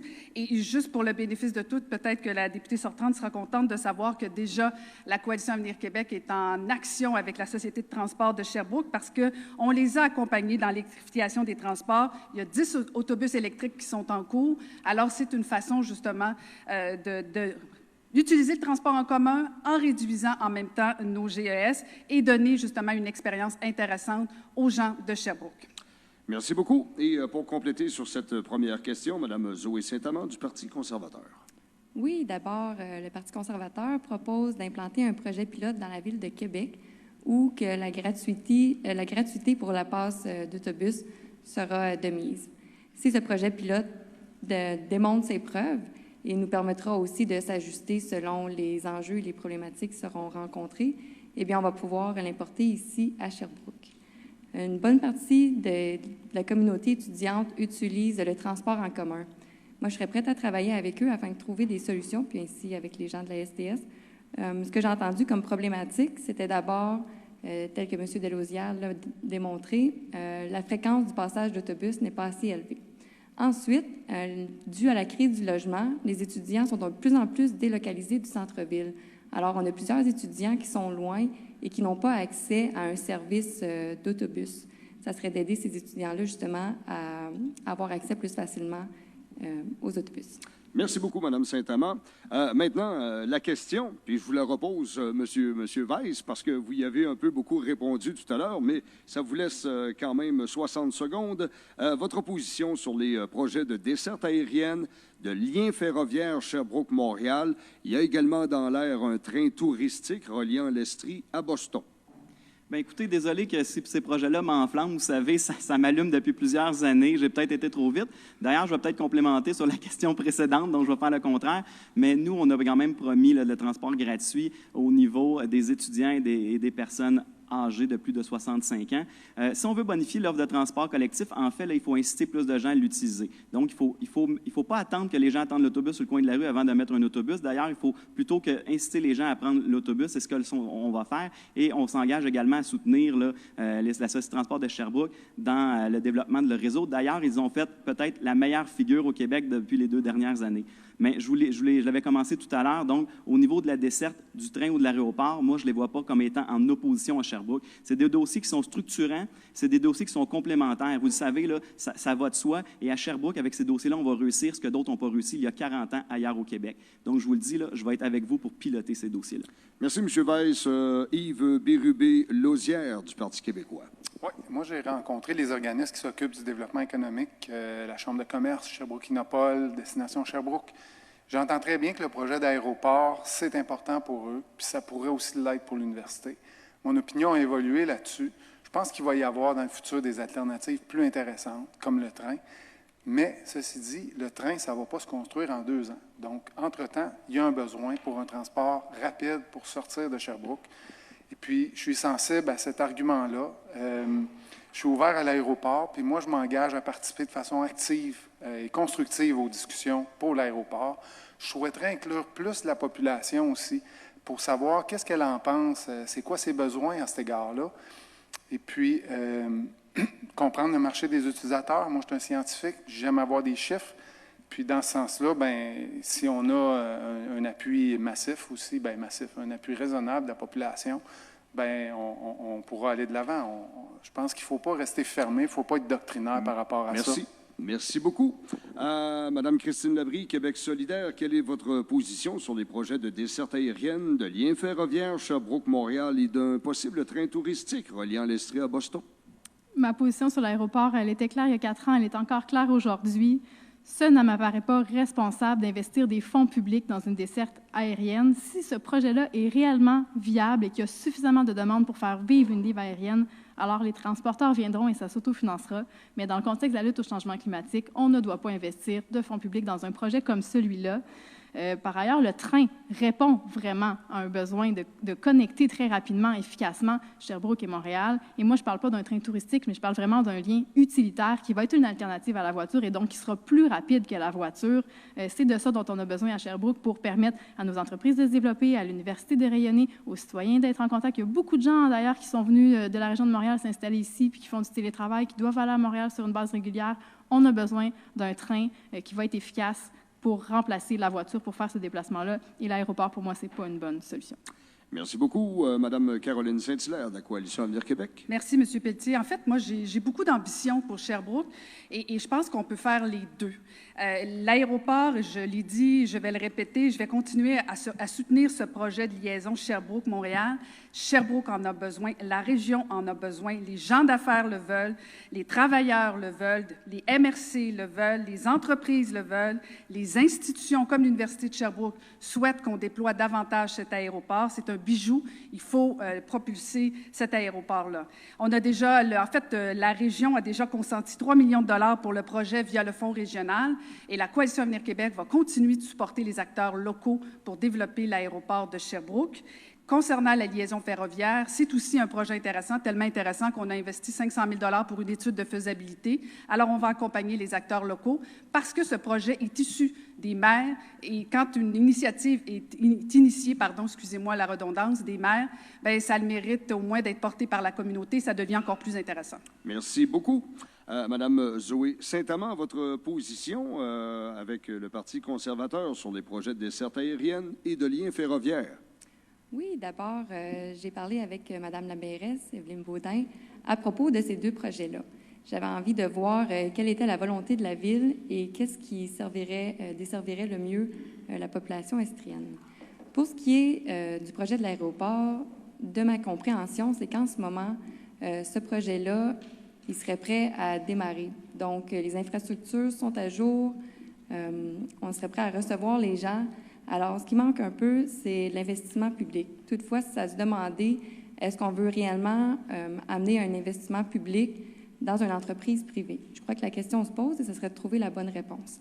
Ensuite, le projet de lien ferroviaire semble donner des meilleures opportunités, plus faisabilité, plus facile, excusez-moi, et puis qui répond aussi à la volonté de la mairesse. En plus, on pourrait favoriser le tourisme de cette façon-là et puis offrir une méthode de transport alternative intéressante. Merci beaucoup. Maintenant, place aux questions entre les candidates et candidats. Et on débute, et je vous rappelle, c'est 90 secondes. Vous avez le droit aux relances. Vous faites bien ça jusqu'à maintenant. La première question, elle appartient à François Weiss du Parti libéral. Ma question sera destinée à Mme Saint-Hilaire. Comment expliquez-vous qu'on a comme ministre des Transports ici François Bonnardel, qui est également le ministre régional, puis qu'on n'ait pas pu rien faire durant les 4 dernières années pour appuyer le projet de l'aéroport? C'est parce qu'il y a un manque de volonté du gouvernement caquiste ou c'est parce qu'on entretient des mauvaises relations avec le fédéral? Non, ni un ni l'autre, ni un ni l'autre. M. Weiss, au contraire, puis je l'ai dit dans mon introduction, je peux le répéter, on a quand même consenti 3 millions de dollars au niveau du fonds régional. Donc, c'est la région qui a déterminé... Pour l'aéroport, il n'y a pas rien qui s'est fait. Vous n'avez pas fait d'appui. 4 ans que le projet est là. Les gens d'affaires le soutiennent à bout de bras.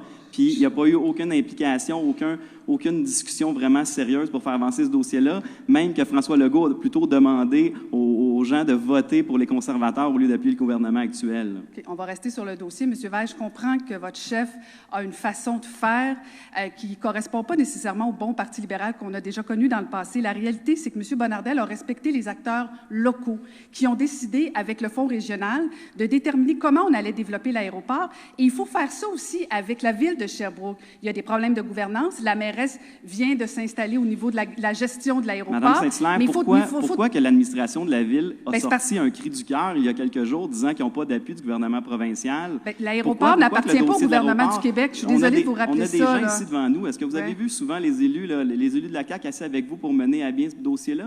Moi, je vais vous poser la question dans la salle. Moi, je suis allée rencontrer la Chambre de commerce. Merci. 90 secondes. On respecte le temps. Prochaine question, elle appartient à Yves Bérubé-Lausière du Parti québécois. Oui, ma question est pour Mme Labrie. Mme Labrie, vous semblez vous opposer très fermement à l'aéroport.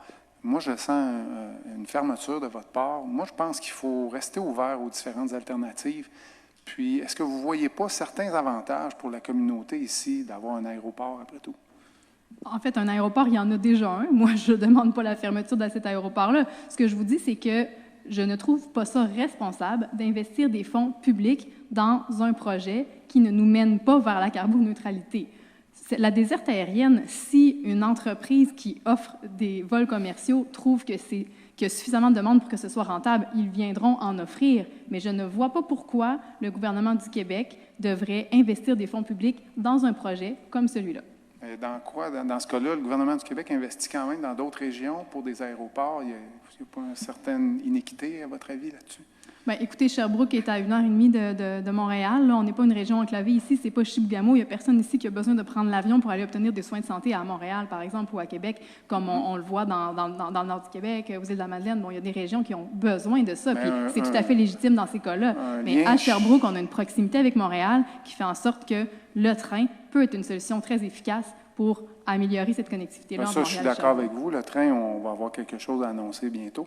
Mais pour ce qui est d'un lien Montréal-Sherbrooke, je suis d'accord avec vous. Pour un avion, ça n'a probablement pas beaucoup de sens. On pourrait envisager un lien qui va un petit peu plus loin et qui serait plus favorable pour les gens qui veulent aller ailleurs dans le monde. Merci. La prochaine question, elle appartient justement à Mme Christine Labrie de Québec solidaire. Oui, bien, on va rester sur le transport interrégional. Nous, à Québec solidaire, on s'est engagé à créer Québec Rail et Québec Bus pour assurer une meilleure desserte entre nos grandes municipalités à travers le Québec. On s'engage à financer un lien ferroviaire, notamment entre Sherbrooke et Montréal, qui va offrir une vraie alternative aux gens. Mais jusqu'à maintenant, moi, j'en ai pas vu d'engagement ferme de la part de la CAQ envers des projets de transport ferroviaire. Il y a même un moratoire, un sommet qui a eu lieu, dont on attend les résultats depuis extrêmement longtemps. La CAQ parle souvent de l'importance des liens de centre-ville à centre-ville. Mme Saint-Hilaire l'a renommé tout à l'heure. J'aimerais que Mme Saint-Hilaire nous dise c'est quoi le plan de la CAQ pour bien connecter le centre-ville de Sherbrooke avec les autres centres-villes des grandes municipalités au Québec.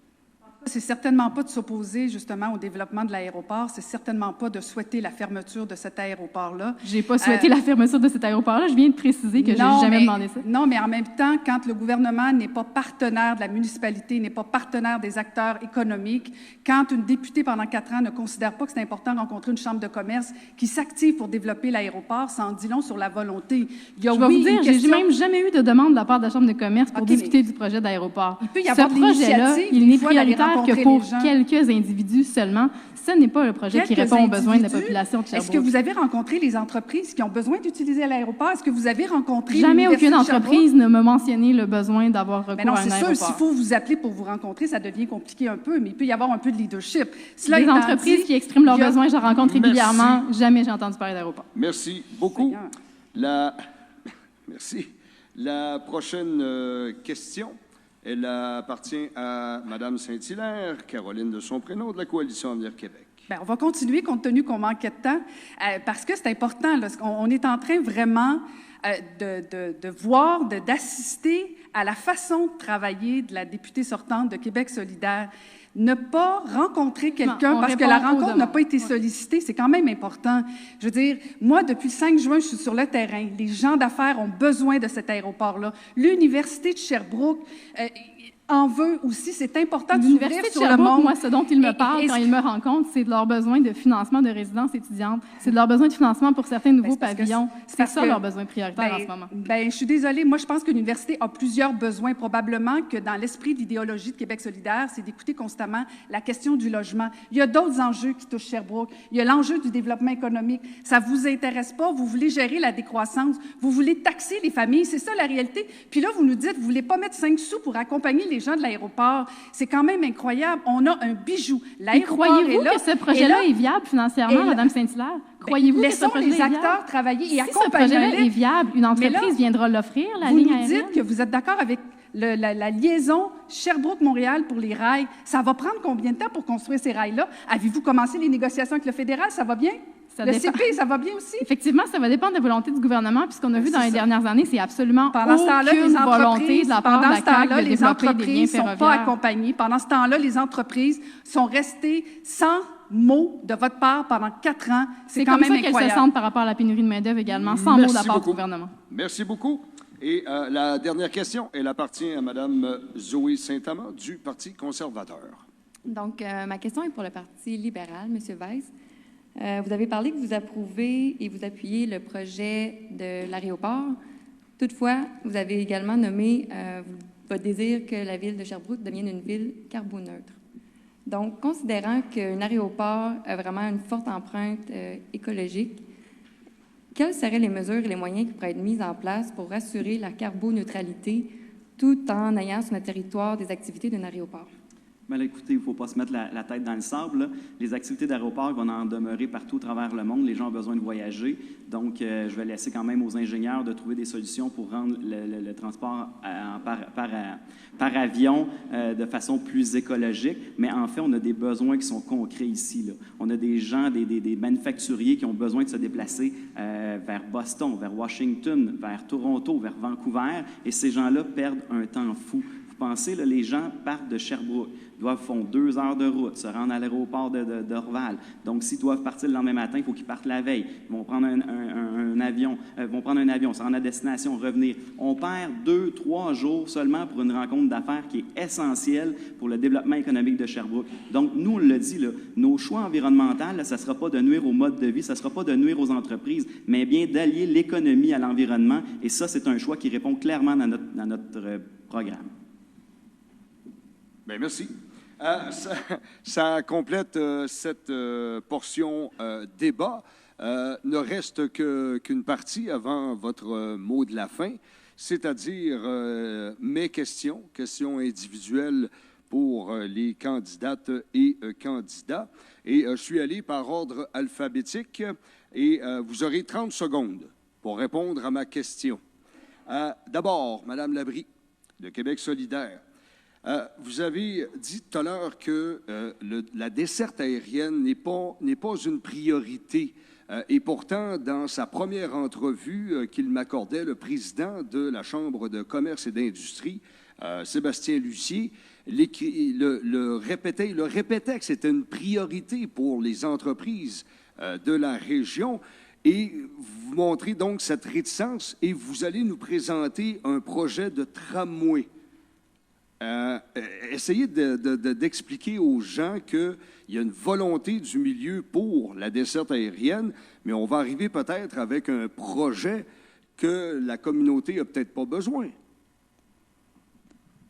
Une chose est certaine, la communauté de Sherbrooke a besoin d'améliorer ses options en matière de transport collectif, à la fois au sein de la ville de Sherbrooke et aussi pour se connecter avec les autres villes du Québec. Quand je vous parle de projet de tramway, je vous parle de transport en commun au sein de la ville de Sherbrooke.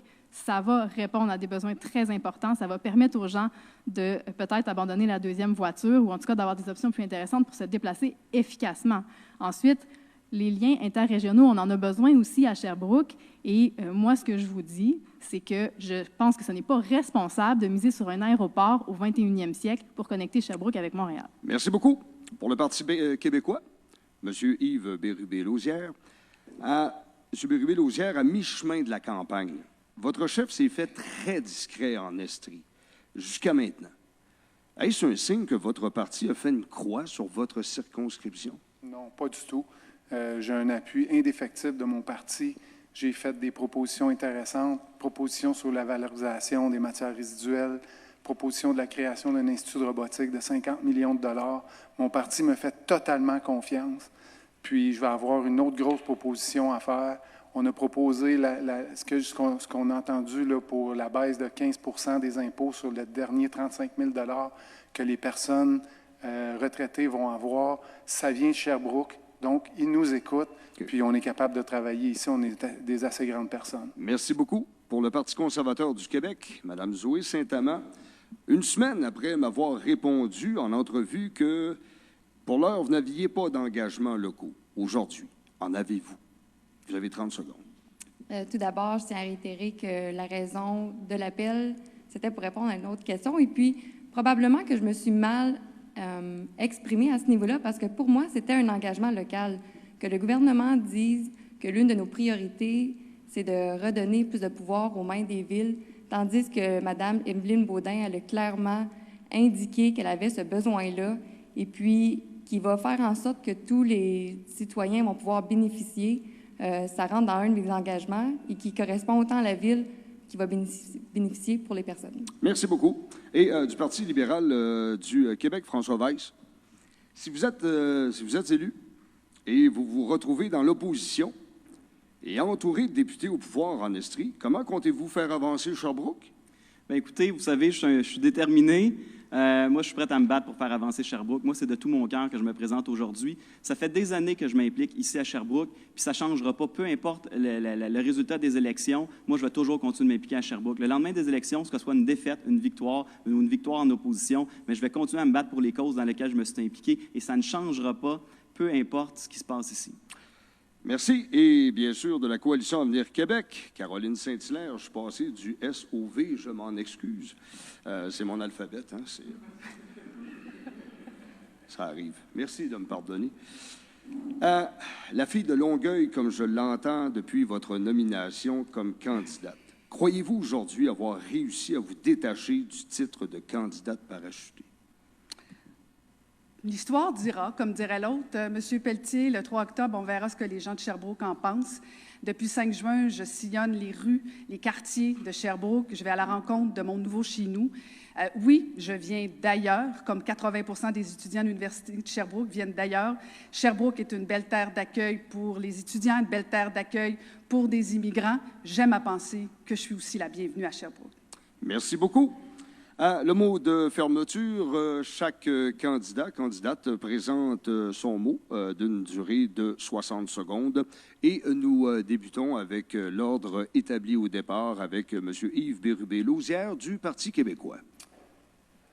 Vous avez eu l'occasion de nous entendre sur des enjeux importants pour notre ville et pour le Québec.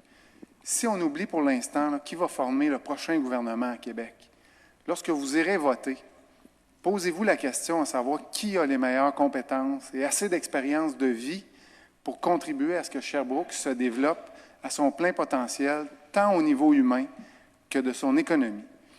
Qui propose des projets concrets pour Sherbrooke, qui font appel à ses forces et qui est prêt à travailler avec les différents acteurs de la ville, incluant les acteurs économiques. S'occuper de l'économie, c'est essentiel pour créer de la richesse, pour ensuite la partager puis aider nos organismes communautaires. Je le vis à l'université, on contribue beaucoup à Centraide. Moi, je propose des projets concrets pour Sherbrooke. Je suis ingénieur physicien, j'ai été formé pour planifier, mener et gérer des projets qui arrivent à terme puis livrer ce qu'on a promis. C'est cette compétence-là, moi, que je vous offre pour le progrès social et économique de Sherbrooke puis de notre région. Avec moi, vous allez avoir un ingénieur scientifique au service de sa société. Merci beaucoup. De Québec solidaire, Mme Christine Labrie. Merci, M. Pelletier. Moi, quand je parle aux gens, il y a un constat qui est généralisé, c'est que les deux plus grands défis du Québec, c'est le vieillissement de la population et la pénurie de main-d'œuvre qui vient avec, et la crise climatique. Et ces deux crises-là, on ne pourra pas les régler en continuant de faire la même chose que dans les dernières décennies, parce que c'est justement ça qui nous a menés dans un mur, et ça suffit d'enchaîner les gouvernements qui proposent de pelleter par en avant au lieu d'agir. Ça nous prend un gouvernement qui comprend les défis du 21e siècle et qui a assez d'ambition pour accepter de les relever avec des solutions du 21e siècle. Ça nous prend un gouvernement qui, au lieu de promettre des baisses d'impôts, va être prêt à investir, à aller chercher l'argent là où il est, dans les multinationales qui font des profits sur notre dos, les GAFAM, les entreprises minières, celles qui exploitent notre eau quasi gratuitement. Ça nous prend un gouvernement qui comprend les besoins des travailleurs d'aujourd'hui, entre autres, oui, de pouvoir concilier leur carrière avec leur vie personnelle sans mettre à risque leur santé.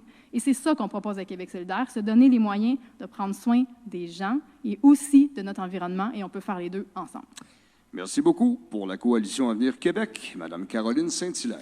Merci, M. Pelletier. En fait, effectivement, les citoyens de Sherbrooke doivent se poser la question qu'est-ce qu'ils veulent, qu'est-ce qu'elle veut au niveau de la population pour les 4 prochaines années. Est-ce qu'ils veulent encore continuer avec une députée militante, une députée qui travaille davantage pour promouvoir les orientations de son parti, ou veut une députée qui travaille à rassembler les forces? Tout est là à Sherbrooke.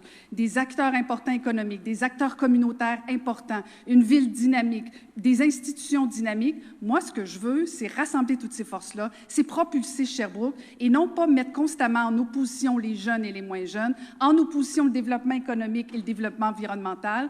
Je veux propulser Sherbrooke. Il est temps que Sherbrooke devienne la reine des cantons de l'Est, et plutôt que constamment de parler de crise et de faire peur aux citoyens, mettons-nous en mode solution, mettons-nous en mode réalisation et trouvons des façons de faire rayonner Sherbrooke. Merci beaucoup. Du Parti conservateur du Québec, Mme Zoé Saint-Amand. Oui, donc d'abord, merci tout le monde pour votre attention et d'avoir été ici avec nous aujourd'hui. Moi, j'ai envie de vous proposer quelque chose de différent des autres partis. Le Parti conservateur, c'est le seul parti qui se positionne en tant que droite. Et même qu'on vient préciser notre positionnement en tant que nouvelle droite positive. Alors, j'entends beaucoup de solutions, mais ces solutions-là viennent du gouvernement et puis elles vous sont proposées. Pour que des gens puissent avoir accès soit à un service ou à du financement, par exemple, pour les entreprises, vous devez correspondre à des critères et puis vous devez remplir des formulaires. J'entends beaucoup de PME aussi qui n'ont pas pu avoir du financement parce que, justement, il y a eu des contraintes au niveau de ces formulaires-là. Le Parti conservateur désire vous redonner votre liberté et puis le pouvoir dans vos mains pour que vous puissiez agir directement sur vos milieux. Nous, on va se concentrer sur ce qu'on fait le mieux, la justice, la santé et les infrastructures. Merci. Merci beaucoup. Et pour compléter, pour le Parti libéral du Québec, M. François Weiss. Bien, écoutez, l'élection qui va venir le 3 octobre prochain sera importante. Vous venez de vivre 4 ans d'immobilisme avec une députée solidaire qui prend le développement économique à la légère et qui ne s'y intéresse pas. Vous avez devant vous des candidats motivés. Vous avez des idées. D'un côté, vous avez la candidate de la CAQ qui s'intéresse à Sherbrooke par opportunisme, mais qui s'implique à Sherbrooke présentement, mais qui va disparaître à la suite d'une défaite. Vous avez d'un autre côté une candidate de Québec solidaire qui fait en sorte qu'il ne s'intéresse pas au développement économique et qui crée un immobilisme ici à Sherbrooke. De l'autre côté, vous avez moi, un gars de cœur, un gars de volonté, un gars qui se présente à Sherbrooke pour vraiment faire avancer les choses. Moi, je vais me battre pour vous, puis je veux vraiment devenir député ici à Sherbrooke. Vous n'avez aucun sens ou aucune connaissance de savoir comment que ce poste-là m'intéresse et comment que je vais travailler pour vous. Donc, le 3 octobre prochain, là, votez pour un vrai député de Sherbrooke, votez pour quelqu'un qui va s'impliquer à Sherbrooke et qui va faire avancer les choses. Moi, je relève ce défi-là. Merci beaucoup. Mesdames, messieurs, merci énormément d'avoir accepté l'invitation du 107.7 Estrie et de la Chambre de commerce et industrie de Sherbrooke. C'est un exercice très important qui arrive à mi-chemin de cette campagne électorale. Je n'ai pas besoin de vous répéter que Sherbrooke est un des comtés sous les projecteurs. Je vous souhaite une excellente fin de campagne. Je suis convaincu qu'on va se reparler en entrevue d'ici le 3 octobre. Le 3 octobre. Le 3 octobre. Le 3 octobre. Le 3 octobre. Le 3 octobre.